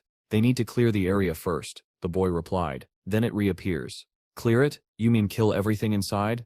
No, just the boss. Steve rolled his shoulders, warming up. Wait here. I still be quick. Wait, what? How could I stay here alone? But Steve was already sprinting forward, ignoring him entirely, ready to dive into the next fight. A crater blasted open where Steve had stood, dust rising in thick pillars. The boy he left behind watched him vanish into the portal's interior, stunned. What kind of person was he? Perhaps one of those exceptional fighters, but then he reminded himself, someone who defeated Shikarant Says could surely handle a level 1 dungeon. Suddenly, horror struck him. He had forgotten to tell Steve something vital, the location of the exit door after the boss died. If Steve didn't reach it in time, he would be trapped in the dungeon forever. Panic poured through him as he sprinted forward, praying he could catch up. Meanwhile, at the portal control booth, a soldier stared at his monitor reading door 24 closed. He reported the update to the captain. The captain cursed loudly. Steve was sealed inside. Inside portal number 24. A faint fog drifted through the forest. 3 goblin-like monsters patrolled between the trees, weapons raised. One heard a noise and spun around with a growl, only to have its head crushed by a single punch. The second monster was struck in the gut and flung sideways. The third collapsed when Steve drove a blow into its stomach, dropping its knife. Steve picked the weapon up, examining it with mild interest. Pretty good, he muttered. He crouched beside one corpse and stabbed the knife into its chest. Even behind his bandana, the rot smell of monsters filled his nose. He retrieved a red mana stone from the creature and studied it. 1 stone from 3 monsters. Money isn't a problem anymore. His priorities had shifted, but leveling up is more important. The boy finally reached the battlefield and stared at the heap of slain monsters. How many had Steve already cut down? His eyes glowed white as he activated his tracking skill and located Steve's direction. Steve, meanwhile, was examining his status screen. He had enough points to buy 2 skills, Beast Taming and Tree Spirit Summoning. He opened the description for Beast Taming, but 2 monsters crashed down on him from above. Steve sensed them instantly. He spun, smashing one in the face with his fist and striking the other with his elbow. Both monsters spiraled away through the air. A new notification appeared. Achievements, 545, breaking another monster sip's jaw. Steve grinned. He leveled up again, but then a red error message flashed. Irrecoverable error. Additional synchronization initiated. Again, Steve groaned. But this time, after the glitch, his stats increased. His level rose by 1. He unlocked the skill menu. Tree Spirit Summoning, 100 points. I'll take it. A bright orb appeared before him, glowing softly. Inside floated a tiny winged creature, a fairy-like being Steve vaguely remembered seeing near the jungle before, thinking it was a firefly. Tree Spirit, he said, find the remaining goblins. The spirit darted off and hovered, projecting a beam of light into the soil. It read the memories of trees and plants, but slowly, its level was low. Steve browsed the remaining skills and bought reconnaissance with the rest of his points. Kneeling, he placed his hand on the ground. White light filled his eyes. Tracking. The information came, but it was all about the dead. Then, something deeper in the forest caught his attention. Not goblins. Something bigger. Something hostile. He grinned. Without hesitation, he bolted toward the sound. After sprinting across the forest, Steve climbed a small rise and scanned the clearing. Below, the boy who had followed him was pinned against the ground. A massive goblin, twice the size of the others, was about to drive a spear into him. Steve appeared beside him in an instant. "What are you doing here?" he asked calmly, as if they weren't seconds away from disaster. The boy's eyes widened with relief the moment Steve appeared. A massive goblin hovered over him, its knife descending toward his face. Steve frowned. "I told you to wait for me." The boy trembled, clearing his throat. I was attacked." Obviously, he muttered in a helpless plea for help. Steve smiled faintly. "Yeah, I see that." The knife crept closer, grazing the boy's skin. He screamed as the blade nearly touched him. At that exact moment, the goblin sensed danger and spun around. It barely managed to lift its shield, just in time to block Steve's brutal kick. The shield saved its life, but not its balance. The force hurled the monster several meters sideways. The goblin staggered up, refusing to surrender, shield raised as it prepared to counterattack. It never got the chance. Steve's kick shot upward, smashing into its jaw. Bone cracked loudly, and the creature flew backward into a boulder. Stone shattered around it. Steve didn't set pause. He sprinted after it. Bleeding heavily, the goblin bared its teeth in desperation. Steve leaped high, raising the stolen knife overhead, and drove it down into the creature's chest. A notification flashed. Level up. Plus 120 experience. Steve chuckled. Generous today. Behind him, the boy stared, stunned by Steve's effortless brutality. Steve turned. So, will the exit door open now? The boy snapped out of his daze. Yes. Of course. Right on cue, the door reappeared. The two stepped through and returned to their world. Soldiers noticed them immediately. Hey, isn't that the guy who caught Shiek? One asked. Yeah, the other replied. The captain set's been looking for him. He glanced at the monitor, then laughed in disbelief. No way he cleared it that fast. The rescued boy thanked Steve and returned to his group. Steve simply nodded. Good work. Feeling hungry, he headed toward the storage room to retrieve his belongings. The captain approached him, an imposing man with a sharp expression. Good to meet you, he said. I Stemp Morris, commander of the 27th Attack Squad. Steve blinked. Who? Morris smiled and introduced himself again, handing over a business card for Sillig Guild. Then he invited Steve to talk. They sat in a diner, sipping coffee. Sillig is a top guild, Morris said proudly. You Stet have excellent opportunities to grow. Steve calmly shook his head. Not interested. Morris stared at him, baffled. No one refused invitations from major guilds. He tried again, leaning forward. If you Citra already committed somewhere else, we can offer formal transfer terms, very generous ones. No. Steve took another sip of coffee. Morris sists patience frayed. Sillig is ranked 4th nationally. That is not a low standing. Whatever you want, the guild can match. Steve set his cup down sharply, smiling wearily. I just don't want to work for anybody. Morris froze, unable to respond. He had never met someone so strong yet so uninterested in power or prestige.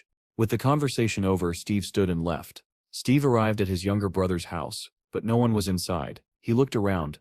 Guess they steer out. He climbed to the roof, lay back on a table, and basked in the warm sunlight. Maybe Chad and his son were spending time together. The thought made him smile. An elderly woman climbed up with a basket of laundry balanced on her head. What are you doing lazing around in the middle of the day? She scolded. Steve grinned. Perfect weather for a nap, Granny. Wanna join? She huffed. Can't sit, you see, I sit been busy hanging laundry. Steve stood and began helping her. She supervised, occasionally correcting his technique. After a moment, she became strangely serious. Are you really Chad Sit's older brother? Yes, Steve said, still hanging clothes. Her face brightened. Amazing. You actually grew up. Steve pretended to be offended. I've grown up plenty. You rascal, she laughed. Steve couldn't help smiling back.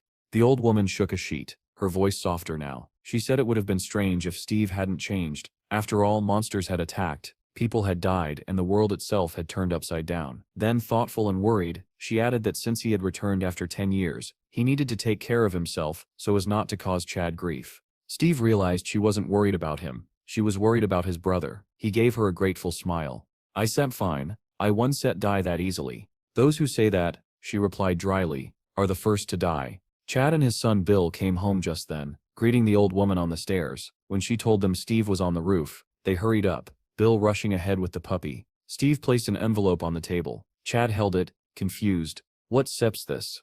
$40,000, Steve said casually. Pay off all your debts. Chad opened the envelope, stunned. Where did you get this kind of money? Steve only smiled. Go pay it off. Then let's have dinner. Chad Stitt's eyes grew misty. How can I repay you? Steve looked at Bill rolling around with the puppy. I don't need anything, just come back soon. Chad turned away, wiping tears, murmuring that he understood. Steve suddenly called out in a conspiratorial tone. Chad turned, still sniffling. Pick up some meat and booze on the way? Chad laughed through his tears. I'll get everything. Watch Bill for me. Steve agreed. While Bill played with the wolf cub on the roof, Steve opened his status menu. Object detected. Assign name. He turned to the boy. What should we name him? Pecky, Bill answered immediately. Steve repeated it. Pecky? Yeah, that sip's good. He confirmed the name. A window appeared. Pecky. Level 1. Combat power. 3. Steve threw a ball, and Pecky shot forward at incredible speed, startling Bill. The boy praised him, calling him back, and Pecky returned wagging his tail happily. As the sun set, the two lay down on the table, exhausted. Bill murmured, Why is Dad taking so long? Steve stared downward. He should be here by now. He noticed Chad's truck had arrived in the parking lot, but Chad wasn't coming out. Let's go meet him, Steve said. Bill sprinted ahead and called out joyfully to his father's silhouette, but as they got closer, their smiles died. Chad was soaked in blood. It dripped from his head, nose, and mouth. Bill froze. Dad? Chad swayed, barely staying upright. He whispered his son's name before collapsing. Bill screamed and ran to him. Steve froze in shock. Then something in him snapped. Bill's desperate cries pulled him back, and anger surged through him like fire. Across the city, in a dim shop on the first floor of an old apartment block, a sign hung, "Trust interest-free loans. Instant approval." Inside, men in suits played cards while another worked at a computer. "How's betting this week?" the computer operator asked. His partner listed numbers. They discussed match results. Male versus Jorans, the insane upset from last time, the guild beyond the horizon, and the gambler's expectations. Then a noise outside. Everyone fell silent. "What's going on out there?" the man at the computer barked. Two men went to check. The door slammed open. A figure stepped in, face covered in blood. They stared at him. "It seems," the man said shakily, "Yusuf got a problem." A hand clamped over his head from behind. He screamed as he was yanked backward. His body vanished from the doorway, flung like a rag doll into the darkness. Panic erupted. What the hell was that? Is someone attacking us? This is an intrusion. Two men rushed forward, only to have the wounded man's body suddenly drop on top of them, smashing them into a table and scattering cards everywhere. The remaining men grabbed weapons, shouting at the unseen attacker to show himself. Then, slowly, a silhouette filled the doorway. Only the eyes were visible. Glowing blue. Steve stepped into the loan office like a storm breaking through a wall. Literally, he tore the front door off its hinges with one hand and lifted it above his head. The suited men stared in terror. "Psycho," one yelled. The door flew at them the next instant, smashing into bodies and furniture alike. Men toppled like toys. Windows shattered. Glass rained across the room and the office dissolved into chaos. Steve didn't slow. He tore through desks, overturned chairs, and slammed anyone who stood into the floor. His foot came down on one man's face, blood pooling from the crushed nose. The man at the computer trembled, unable to look away from the carnage. He and his assistant watched as Steve approached with cold fury. "Who is this guy?" the man whispered. I think he sips awakened," the assistant stammered, "and I think I sip seen him before." He never finished. Steve kicked the table they sat at, sending both men crashing backward with screams. One howled that his leg was pinned under the heavy wood. Steve swept the monitor and keyboard aside, climbed onto the table, crouched down and asked, voice low and dangerous, "Are you Mr. Scott?" Mr. Scott, drenched in sweat, nodded wildly. Yes, I stem Scott. Who are you?" Steve slammed an envelope onto the table. "I sipping here to pay off Chad Sip's debt." Scott Sepp's eyes bulged. He sputtered that Steve must be insane, that awakened ones couldn't just attack innocent civilians. "You one-stet get away with this." Steve Sepp's palm smashed across his face. Teeth flew. "Is that," Steve said calmly, hitting the other cheek, "how you treat someone who comes to pay you?" Another slap. Another. Scott's head snapped from side to side as Steve lectured him. "You could have taken the money and stayed quiet, but no, you had to act tough. You had to cross the line." Blood dripped from Scott's mouth as he begged for mercy. Steve Sepp's eyes glowed. "So what will it be? Accept the payment quietly, or get beaten to death?" "I'll do it. I'll do everything," Scott cried, lisping through broken teeth. Every man in the room dropped to his knees, heads bowed. In trembling unison they shouted, "The debt of Mr. Chad has been paid." "Louder," Steve ordered. They screamed it this time. Steve nodded. "If I ever see you again, you die. Avoid me." They collapsed into deep bows as Steve jumped down from the table. As his footsteps faded, Scott seethed. Rage twisted his swollen face.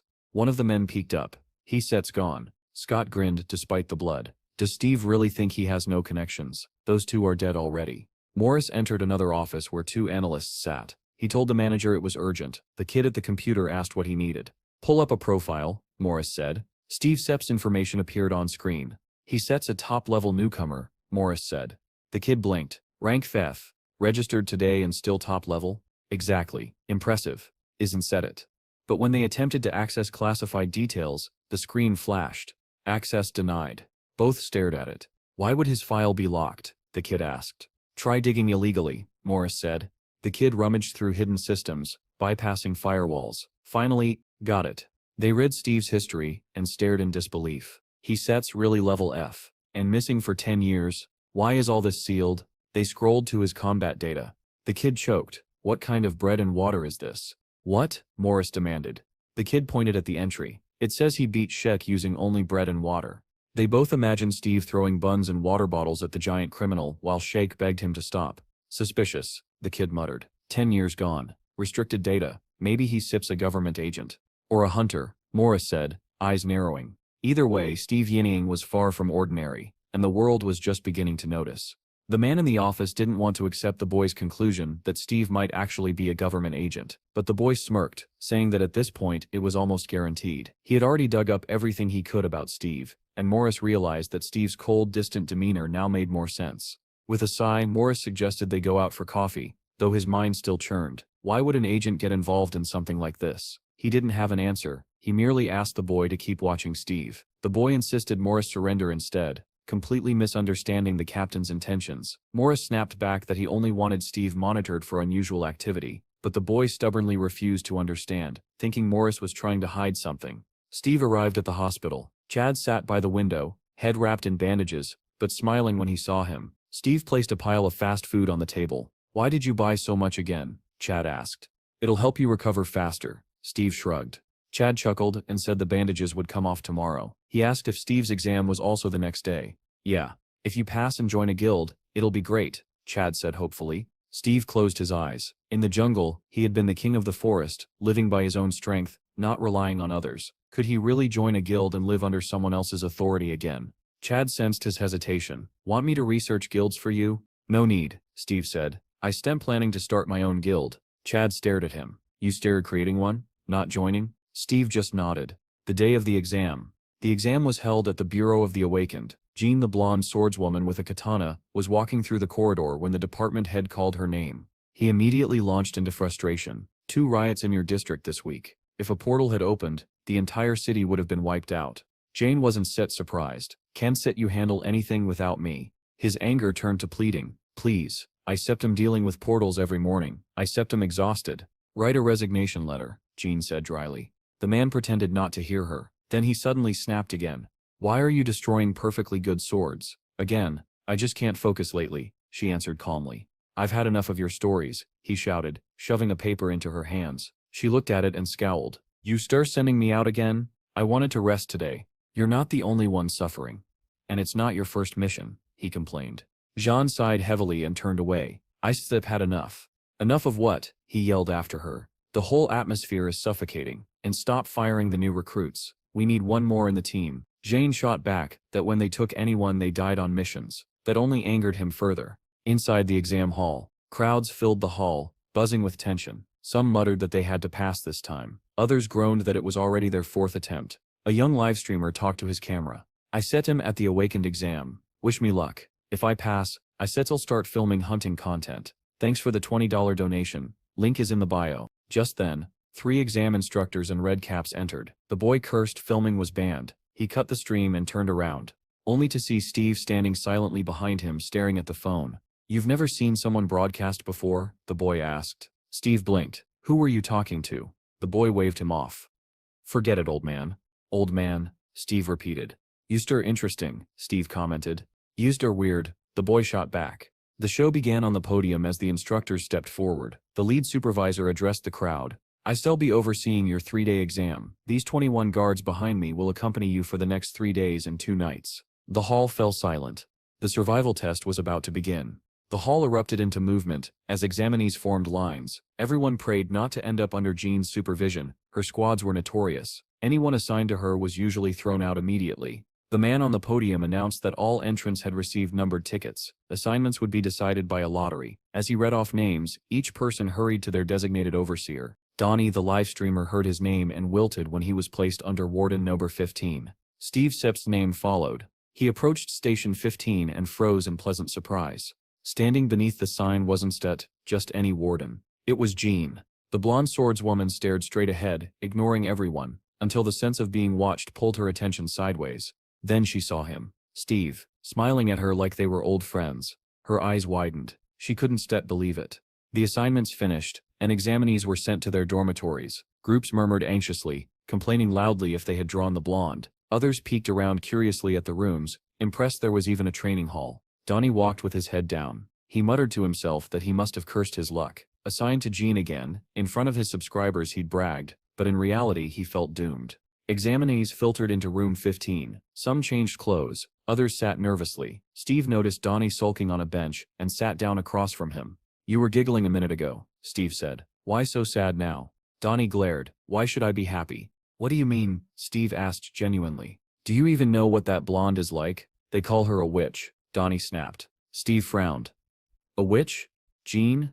Donnie groaned. If she steps in a bad mood, she sets a ruin the whole squad. There goes my $2,000. Steve didn't set understand. If you fail, that means you Cetra weak. What does the warden have to do with it? Donnie stared at him as if slapped. What did you just say? He decided instantly that he hated Steve. Why are you talking to me like that? Donnie barked. You look younger than me. Steve smiled. Want to deal with me? This is the perfect place. The locker room went silent. Donnie shot to his feet. You think I septum weak? Are you serious? Yes, Steve answered calmly. The word lit Donnie Sep's fuse. You stir dead. Come on. He stormed toward the training room, tearing off his jacket. The others, excited and terrified, followed. Inside the cage, Jean entered the locker room and found it empty. Her irritation flared instantly. Where did everyone go? Meanwhile, her entire squad crowded into the training hall around a massive metal cage. Donnie and Steve stood inside. If we get caught, we're finished, someone whispered. Another sighed. We star in the Blonde Sips squad. We star if finished anyway. Donnie scowled at Steve. You jerk, acting all cool. You haven't heard of Stone TV, a rising YouTube fighter. What Sep's a YouTuber? Steve asked. Some kind of food? That nearly made Donnie faint with rage. You stir mocking me. Behind them, the crowd cheered. Go Donnie, get him. Donnie threw a series of flashy punches at the air. Straightening out idiots like you is my hobby. I've got tons of views on my exam videos. Steve listened quietly, expression unreadable, and then said, interesting. Donnie Sep's vein popped. Stop talking nonsense. You psycho. He lunged. Take this. He swung at Steve Sep's face with everything he had, and Steve didn't move an inch. Then, enough. The voice cracked through the air like thunder. Everyone turned. Jan stood there, eyes cold as winter. Donnie swallowed hard. Blonde witch. Out, she barked. Every examinee exploded out of the training room as if chased by demons. We stir dead. We stir so dead. Jean strode toward the cage, glaring. Do you idiots want to be eliminated on the first day? Donnie forced a smile. No, of course not. Just stretching. Jean cut him off. Then let's get rid of one of you immediately. Both boys froze. A sinister smile curved on her lips. Whoever loses is expelled. Begin. Silence shattered into panic. The fight, now official, was about to start. Donnie forced a shaky grin. She's insane, he thought. But Steve understood the order perfectly, and had absolutely no objection to carrying it out. Donnie puffed up his chest and glared. You asked for this. Donnie set cry afterward. Steve smiled warmly. I actually feel sorry for you. Shut up and move already. Donnie shouted, swinging a wild punch. He never finished. Steve's fist slammed into Donnie's face faster than anyone could follow. The boy collapsed flat on the mat, unconscious in a single hit. Silence. Steve kept his fists raised, expression calm. Jean's eyes widened. She had expected Donnie to lose, but not like that. She looked sharply at Steve, instantly convinced he was the instigator. She remembered him from the portal, the strange smell, the unsettling sense of familiarity. From day one, he had irritated her. But Steve only tilted his head and asked, what about you, want to try too? Jean blinked. What? If you want, he repeated, you can come up here. Understanding dawned and fury followed. Steve offered a deal. If he won, she wouldn't expel Donnie. John stared at him as if he were an idiot. Impossible. Still, she removed her katana, set it aside and stepped into the cage. She moved like someone born in battle. Tilting her head, she asked, are you unusual? Steve blinked. What do you mean unusual? She didn't answer. Instead she attacked. Survive, she said, and I still tell you. She burst forward. Steve dodged the first blow easily, slid aside from the second and blocked a third with effortless precision. Jean accelerated, fists, elbows, knees, striking with deadly rhythm. He avoided everything. Then she switched to kicking, unleashing a flurry so fast the air cracked. Steve blocked them as if swatting away leaves. Then, Steve Sep's posture shifted. He sensed danger. Jean's eyes flashed. She prepared a technique he couldn't dodge. If you win, she whispered, you can ask for something else. She flipped backward through the air and kicked Steve full force in the chest. He flew across the cage, limp, showing no sign of life. She landed lightly. Something felt wrong. She turned her head toward the trajectory, only to hear a voice above. You stir stronger than you look. Steve had landed on the bars instead of crashing into them. Jane Sep's breath caught. How did he withstand that? No time to think. She lunged. She was smiling now, alive, exhilarated. This time I won. Hold back. Her heel drove into Steve so hard the floor cracked, splinters bursting. Steve fell onto his back. Jean descended from above, ready to finish him. He rolled aside easily. Her punches rained down. He blocked each one. She spun into a low, sneaky kick. He stopped it with a single hand.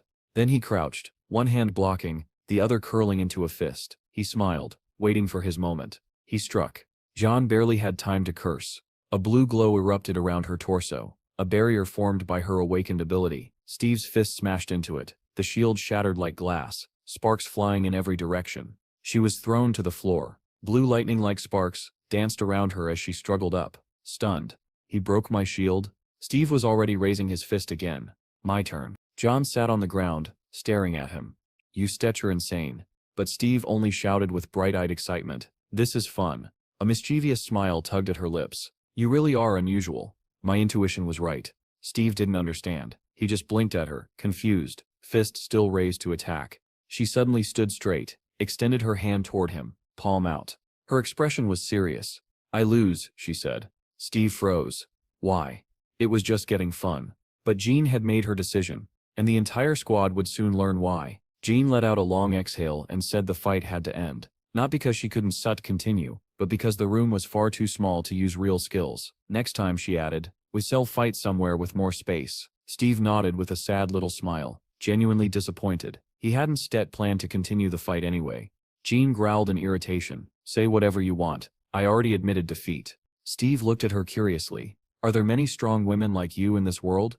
I don't think so, she answered. Steve Sepp's eyes lit up with satisfaction. Then I choose you, he said. Please bear my child. Jean froze.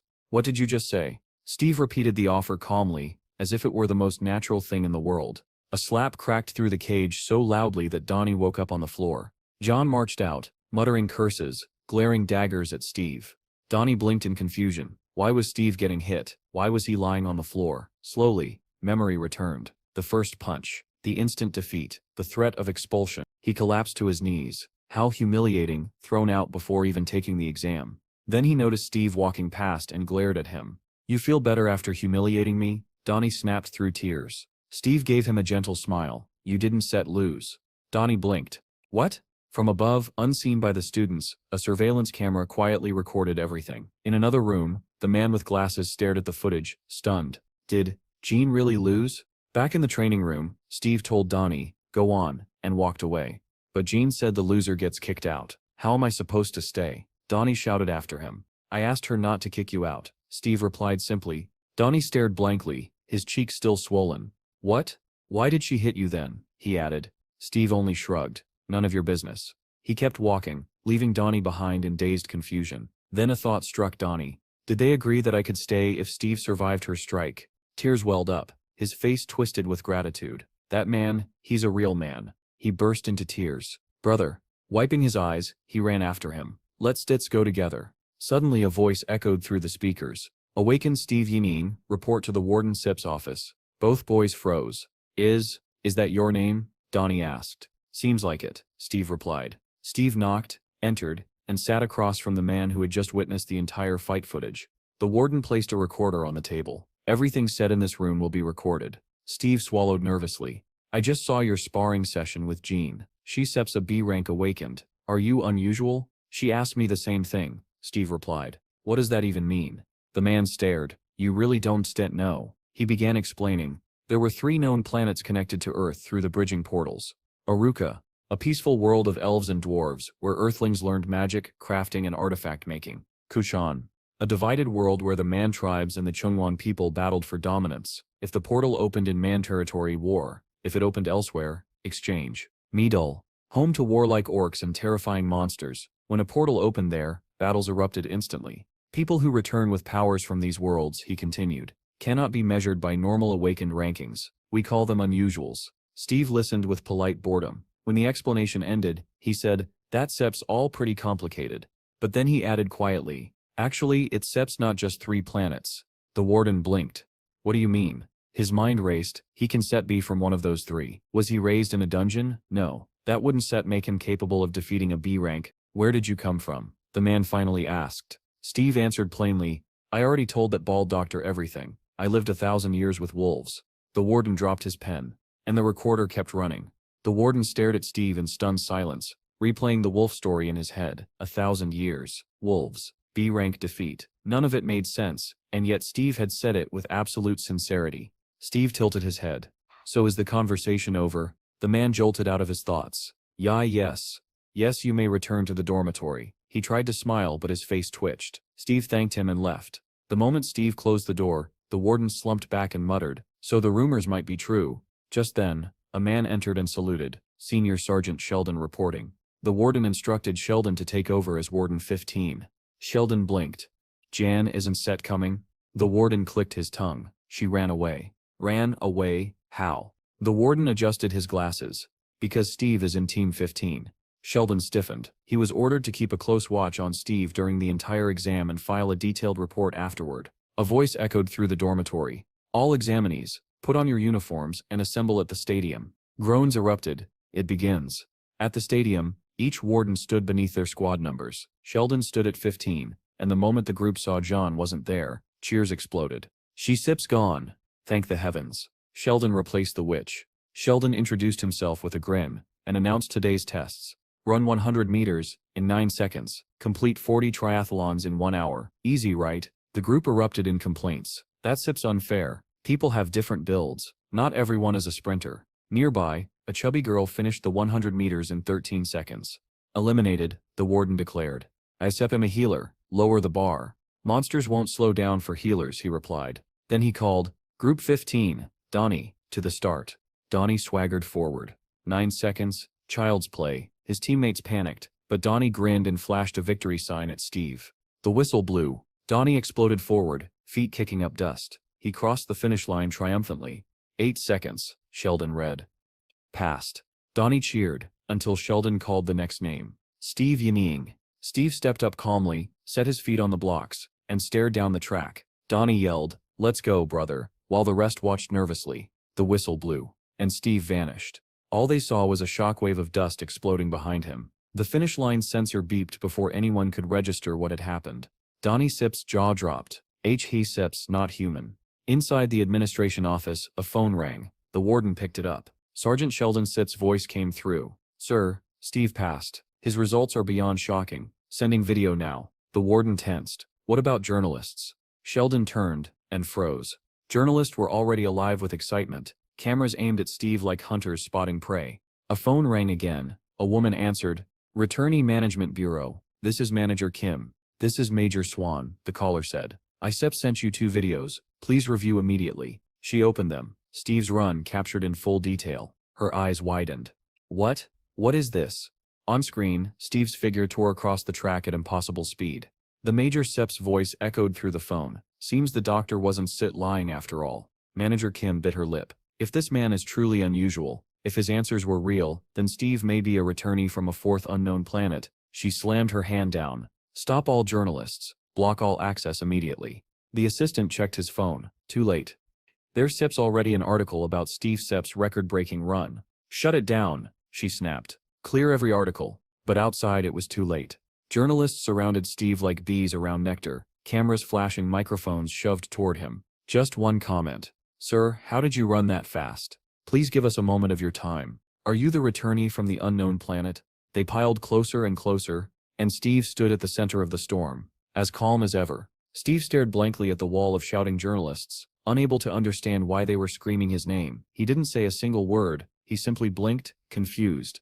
Meanwhile, Manager Kim was piecing everything together. The timing of the portal incident, the unexplained energy dispersion, the chaos at the center. If Steve had crossed a 4th unknown world without a protective suit, the system would indeed have registered him as F rank. That meant every strange error in his data matched the theory. It also meant her department would gain full authority over him. But before she could strategize further, a squad of security guards stormed into the stadium and began dragging journalists away. They blocked every passage, ignoring the reporters' desperate pleas for interviews. Inside the cafeteria, the examinees gathered at tables, buzzing about how Steve had drawn such media attention. Behind the frosted windows, journalists hammered at the glass, shouting questions. Steve didn't care. He calmly devoured a mountain of food while Donnie stared with sparkling admiration. Of course, Donnie thought, I couldn't have been knocked out by some normal kid. I should have recorded that fight. Steve caught Donnie staring. What are you looking at? Finished eating? Donnie jumped. I still get you something to drink. You story probably thirsty. As Steve polished off the last of his enormous lunch, Donnie hurried away thinking, just looking at the way he eats, you can tell he's built differently. Back in the locker room, Steve sprawled across a bench. Donnie sat opposite, scanning the half-empty rows of lockers. So many people failed already, Donnie muttered. Then he gasped, remembering something. Steve sat up. What is it? The next exam is a dungeon. It seems better to go in a big group. I hope they redistribute squads.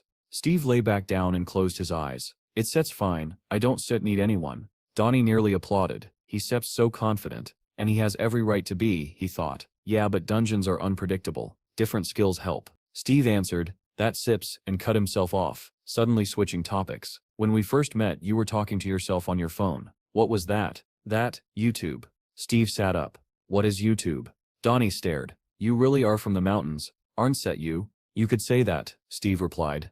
To demonstrate, Donnie showed him his phone. This is YouTube. This number is subscribers. This one is views. Steve pointed to a particular video with hundreds of thousands of views. What is that? A mukbang. People eat a lot of food on camera. On screen, a woman lifted a huge piece of meat and bit into it. Steve leaned forward, fascinated. Donnie sweated nervously. His appetite really is inhuman. I know a lot of YouTubers like this, Donnie said. I could get you into a collab video. Steve nodded firmly.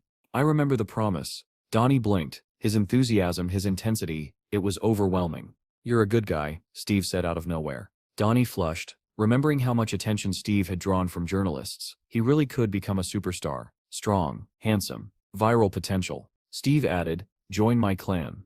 Donnie froze. Your what? My clan, Steve repeated calmly. I am creating one. You can join. Donnie stared speechlessly. His mind stalled. His childhood flashed before his eyes. The cheap boxing gloves, the endless sparring, the constant failures in the license exam, the friends who told him awakening was his only way out, now that boxing couldn't feed a family. And now, this. The most talked about awakened of the year, asking him to join his clan. Donnie Sip's breath hitched. His eyes trembled. Steve waited patiently for his answer. Donnie had clung to YouTube like a lifeline back when none of his friends believed he could succeed. And now, watching Steve, he felt as if luck had finally started favoring him. This was the kind of content people loved, and he was thrilled. With absolute sincerity, he declared that he'd follow Steve to the ends of the world. Steve said he appreciated that, then gently reminded Donnie about the mukbang video. Tears welled up in Donnie's eyes as he promised he wouldn't forget. In his heart, he whispered to himself that success was built on connections. Steve noticed the sudden tears and asked why Donnie was crying, but Donnie brushed it off and asked him not to pay attention. Then he composed himself and explained something important. You could only start your own clan with 3 members. Before Steve could reply, the locker room door burst open. Someone stepped inside. The boys turned around, confused, studying the figure in the doorway. It was a bald man dressed like a monk, a weapon strapped across his back. The boys eyed him warily, waiting for him to speak. Donnie broke the silence first, asking where the monk had come from. The man introduced himself as Munch from Team 15, ending his sentence with a calm Muma Buddha. The boys exchanged surprised looks. Donnie asked how a Buddhist monk could possibly be a hunter, but Munch didn't answer. He simply stared at them in silence. Before the tension could settle, a voice echoed through the speakers. Everyone was ordered to assemble in the briefing room after changing into their combat suits. The boys were stunned. Donnie grumbled that not only were they being dragged out at night, but they also had to show up in combat gear. Steve wondered aloud if the dungeon raid wasn't supposed to happen tomorrow. Munch quietly explained that depending on the situation, the raid could be moved up. Mumata Buddha, he added again. Donnie was horrified. How could they start a raid without proper warning? In the briefing room, the head warden announced that it was time to begin. The major stepped forward and explained that their test would take place inside a dungeon located at the 5th station, currently under the supervision of the Phoenix Guild. When Steve asked about the guild, Donnie explained that although the Phoenix Guild wasn't among the top elites, it was still quite respectable. But Steve focused on something else. He asked what under surveillance meant. Donnie was baffled by the question and finally became convinced that Steve truly wasn't from around here. He explained that the state couldn't manage all the portals that appeared and disappeared daily, so it hired private clans to guard them. When a clan signed a contract with the government, it became a guild. The more dungeons a guild managed, the more people it attracted. Steve summarized it simply. It was like a hunting game where the state earned money. Donnie confirmed it. Hearing this, Steve thought about his own desire to form a clan. He missed the feeling of being part of a pack. He even joked that maybe he could rule an entire state someday. Donnie continued explaining that owning a dungeon was great, but only if you had the proper permissions. Steve barely reacted. He was already fixated on their real goal, creating their own guild. Donnie laughed nervously and reminded him they had to pass this exam first. Steve stared blankly, and Donnie wondered if he was dealing with an idiot. The Major resumed the briefing. On the screen appeared an image of the dungeon abandoned for 15 days, level 1, and structured like a labyrinth. He explained that weaker monsters meant less danger, but also meant a greater abundance of spatial energy. The raid briefing officially began. Donnie swallowed hard. The problem with labyrinth dungeons wasn't the monsters, it was getting lost. One wrong move and you were trapped. Clutching his head, he muttered that he could really use an intelligence-type skill right about now. Steve overheard and casually revealed that he had such a skill. Donnie was thrilled for a moment, then froze. The exam hadn't even begun, and Steve already had a skill worth more than 20,000. A dangerous thought crossed his mind. What if Steve was actually rich? Meanwhile, Munch sat quietly, lost in his own thoughts. Donnie turned to him next and asked what his awakened skill was. Munch hesitated, debating whether he should speak. Finally, he answered with just a single word, but that one word drew him deep into his own memory. He remembered the temple, the Buddha statue, and the Tibetan bowl in his hands. He had been meditating, producing a resonant sound that echoed through the hall, but the sound had drawn something else. Monsters began gathering outside, dozens, then hundreds. Another monk had rushed in, shouting for him to stop immediately. Confused, Munch had asked what was happening, but the man only yelled for him and the other monks to escape. Behind the monk, a monstrous creature emerged, ready to strike. Munch's mind snapped back to the present when the Major announced that the briefing was over. Donnie whispered to Steve that something was seriously wrong with this guy. The Major laid out the final instructions. They would proceed to the target point, engage the monsters under guard supervision, and read the manual carefully. He wished them luck, and the buses rolled out. They soon arrived at the portal, glowing with blue light while a helicopter hovered above. Guards hurried the boys along, warning them that anyone who wasn't prepared would not make it out alive. The warden checked on Team 15, and Donnie leaned toward Steve, advising him to secure his gear properly. Sheldon told them that once they entered the dungeon, they could act freely and pretend he wasn't even there. But he also warned them that even if the team performed well, they could still be left behind because the exam was based on individual scores. Donnie grew uneasy. With only 3 people on their team, he asked if Sheldon would help them if something went wrong. Sheldon just gave a knowing smile, said nothing, and told them to keep moving.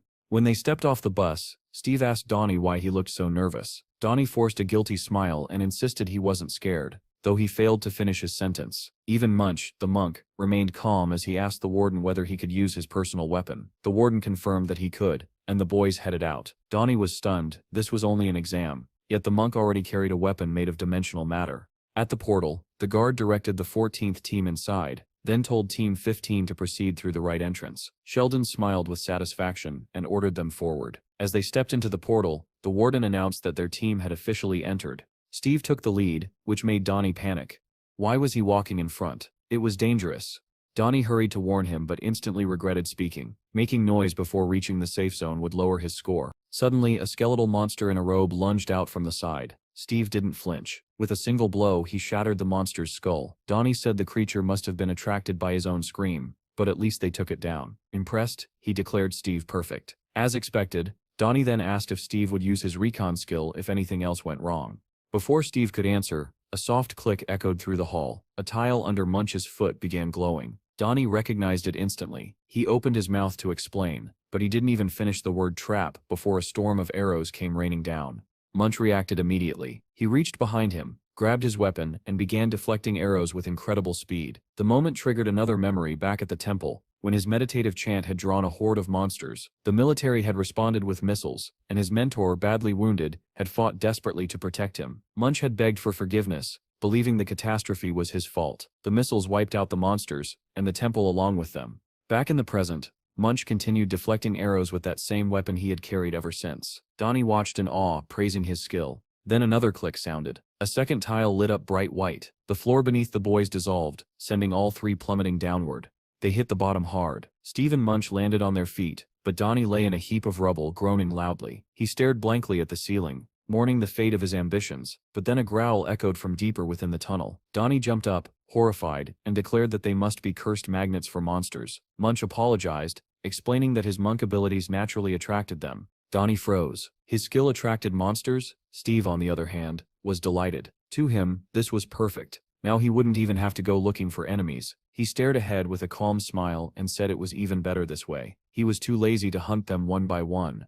Munch stared at him, stunned. Steve suddenly leapt upward, flipping effortlessly through the air as though weightless. Donnie gasped and wondered aloud if Steve was even human. Standing atop the rocks, Steve told Munch that he liked him and invited him to join the clan. Munch blinked, unsure he'd heard correctly. Meanwhile, the sound of dozens of approaching monsters filled the tunnel. Steve turned to face them, eyes narrowing. He activated his reconnaissance skill, and a blue glow flickered across his pupils. Instantly he located the primary target, a skeleton draped in a red robe. In a single burst of inhuman speed, Steve sprinted toward it.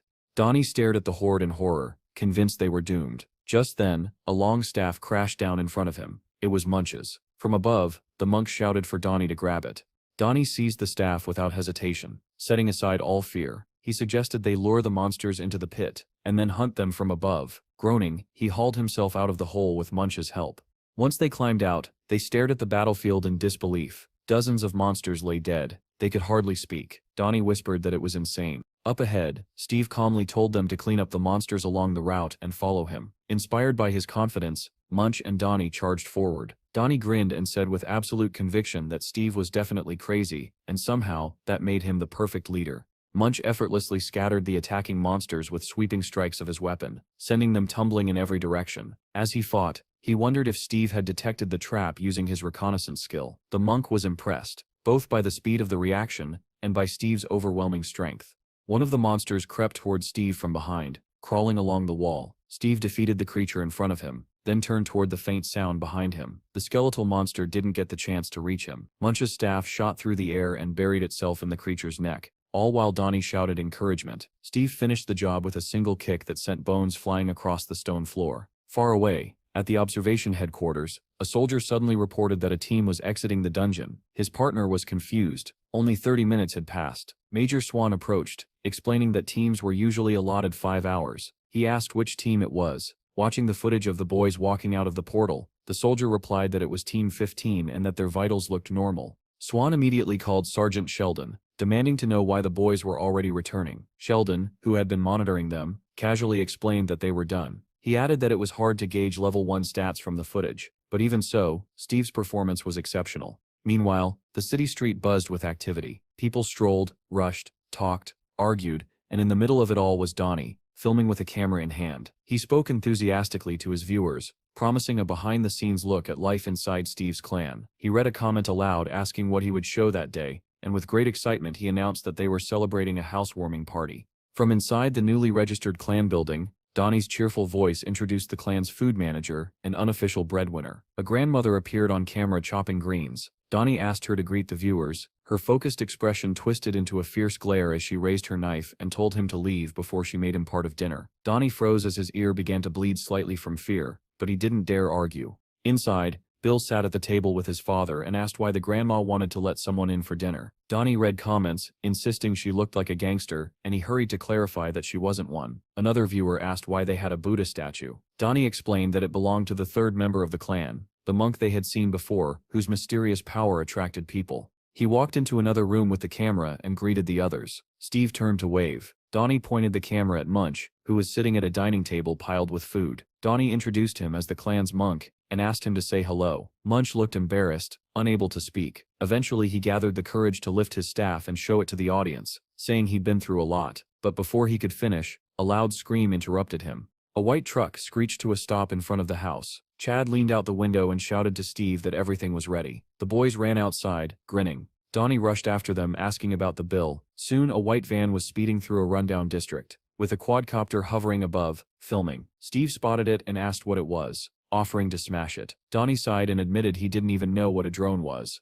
Inside the van, the driver announced that they were headed for the 4th station, the 30th Gate quest. He pointed out the glowing blue portal and explained that this would be the clan's first official quest. Donnie, smiling, said his skill was video memory and promised to upload everything to YouTube later. The boys stepped through the portal. Immediately they were surrounded by bats. Steve was baffled. Donnie explained that this dungeon belonged to the bats. He then asked whether Steve had a long-range skill. Steve said no. Donnie frowned, wondering how they were supposed to catch airborne monsters without one. Munch, who had been silent this whole time, told them confidently to leave it to him. Steve and Donnie exchanged skeptical looks. Then Munch knelt, placed his bowl on the ground, and began striking it with his staff. A sharp ringing sound filled the cave. Above their heads, the bats began to move strangely, forming tighter and tighter clusters. Donnie stared upward, asking if the monk's ability was causing this reaction. The bats gathered into a massive flock, and then dove toward the boys. Every single one of them aimed straight for Munch. Calmly, the monk rose to his feet and lifted his staff. Flames erupted as he swung it, creating a blazing ring in front of him that incinerated the swarming creatures. Then from the darkness, an enormous bat emerged, far larger than the rest. Donnie shouted with exhilaration that they had finally reached the dungeon's final challenge. Steve struck the giant bat with a single decisive blow, slicing the creature cleanly in half. As the remaining bats fell, Donnie exhaled in satisfaction and declared the mission complete. Seated atop a mountain of monster corpses, Steve quietly noted that the door ahead had opened. They should hurry. Donnie, still thrilled, said he would record everything. Back at headquarters, a young man approached a girl who was staring wearily at her monitor. He reported that they had examined all 4 headquarters stations, capable of completing 20 missions per day, and now Steve's clan had gone so far as to incinerate a nearby dungeon. Reading the storm of comments under Donnie's latest video, the girl clutched her head, frustrated. They had barely imposed an embargo, and yet Steve's clan already had a streamer broadcasting everything. The young man added that the video had jumped to 3rd place in trending and asked if they needed to step in. The girl replied that she was aware of its popularity, but then something on the screen caught her eye. It was a clip of a fight, a Russian fighter, known as the Bear, squaring off against a mysterious figure called Hero. The video claimed Hero had defeated him with a special move, and was now naming his next opponent. The next challenger, a tall dark-haired man, looked powerful, confident, and strangely unusual. The clip posed a question: what would happen if the authorities were forced to intervene, and what if this opponent marked the beginning of Hero's reappearance? Suddenly the girl rose from her seat and told the young man to prepare for contact with Steve. Grabbing her jacket with determination, she announced that she would handle the meeting personally. The market square bustled with life, vendors shouting, customers bargaining, children running between stalls. Steve, Donnie, and Chad sat together at a cafe table. Chad asked if Munch was joining them. Donnie confirmed he was, though he wondered aloud where the monk had disappeared to since there were no temples nearby. Chad explained that Munch was living in the city with the surviving monks from his temple. Donnie complained that without Munch their efficiency dropped dramatically. Chad suggested taking a day off since their clan's progress had been extraordinary. Donnie lit up at the idea. Chad added that their capital had already reached 80,000. Donnie cheered again. He had earned 2,000 simply collecting stones, and now they could enter second-level dungeons. Steve raised an eyebrow at Donnie's proud grin. Donnie proudly looked at his monitor, admiring the reward he'd earned. Next to his name, Steve noticed Donnie's rank and profession displayed on the screen. Steve folded his arms, thinking to himself that he had spent only 3,000 on skills, and already surpassed most people. With that in mind, he smiled and agreed today would be a day off. Chad shut his laptop and said he planned to take his son and grandma to the park. Steve's eye caught a sign beside him that read "No information." The grandmother entered carrying food for the puppy, and the same message appeared next to her. But next to Pecky, the puppy, there was detailed information on level and power. Steve wondered if dogs could awaken too. After thinking it over, Steve called his younger brother. The boy answered in surprise, saying he had been repairing his old car lately, but it was expensive and difficult. Steve smiled and suggested that he simply buy a new one. The boy's eyes lit up immediately. With a sly grin, Steve agreed to help. He called Pecky as well, and the puppy's tail wagged furiously.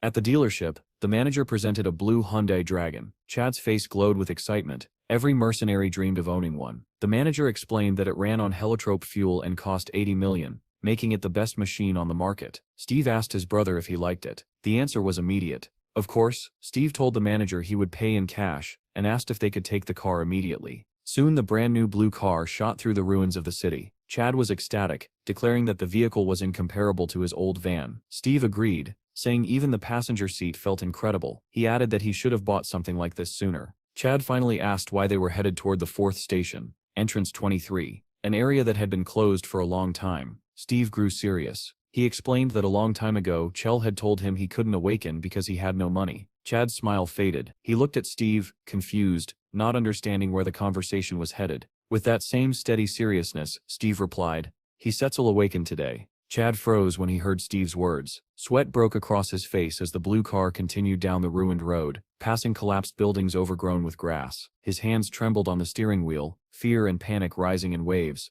but he kept driving. He didn't dare say anything. Suddenly, Pecky, who had been quiet in the back seat, bristled and let out a low growl. Steve smiled faintly and asked the pup whether he could smell goblins. Chad's voice trembled as he insisted he wasn't ready, begging Steve to leave before anything happened. But Steve ignored him. He stepped out of the car, saying he'd be back soon and instructing Chad to wait. Panicking, Chad lunged toward the door and begged him not to go. But the only thing left where Steve had stood was swirling dust. Steve had already vanished into the rain. Chad stared at the empty air, overwhelmed. His brother's speed was unbelievable. Meanwhile, at the instant loan office, Steve and Chad's video had caused quite a stir. The employees had watched the YouTube clip over and over. One asked if that really was Steve. Another confirmed it, adding that he was now a growing internet star. The supervisor growled that someone like Steve couldn't be measured or controlled. The men argued about how dangerous this made him. Finally, the man at the computer ordered a list of cooperating guilds. The other replied that if this was Station 4, then the job would fall to Mr. Vincent, a mercenary known for removing debtors without hesitation. He'd already taken care of 6. The supervisor smirked darkly and commanded them to call Vincent and pay him whatever he asked. Thunderclouds rolled across the sky, gathering into a storm that promised violence. Rain caught Chad's grandmother as she shopped with his son. She urged the child to hurry. Then a black car slid to a stop in front of her, blocking the road. 3 people in black suits stepped out, 2 men and a woman. The woman approached, flashed an ID, introduced herself as part of the bureau, and asked where they could find Steve. The grandmother said nothing. She simply stared at the badge in silence. The same storm hammered down on Chad, still waiting in the new car while rain smeared the windows. He muttered that he couldn't see anything, and that Steve had been gone for 30 minutes. Once again, Pecky growled at something ahead. Then the head of a giant goblin slammed into the car door window, shocking Chad into a scream. The monster's body slid down the glass, leaving only a clawed hand and harsh breathing visible. The car door suddenly swung open. It was Steve, telling Chad to get out.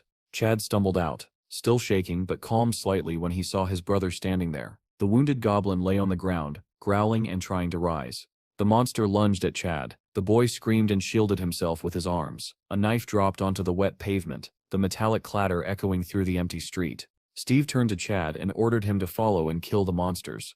Chad picked up the knife with trembling hands and begged Steve to stop. Steve turned sharply and demanded to know what was wrong. Stammering, Chad asked if he truly had to awaken now. But Steve was unyielding. "If you are weak," he said, "and you one set survive, then kill." Chad lowered his head in despair. There was no arguing with him. Suddenly the goblin sprang upward again, jaws wide. Little Pecky stood between them, baring his teeth and ready to fight. Before Chad could react, Steve commanded, "Pecky, bite." The pup hurled himself at the monster, sinking his teeth into its arm. Despite the creature's massive size, the goblin seized Pecky's head with its huge claws, trying to rip him off.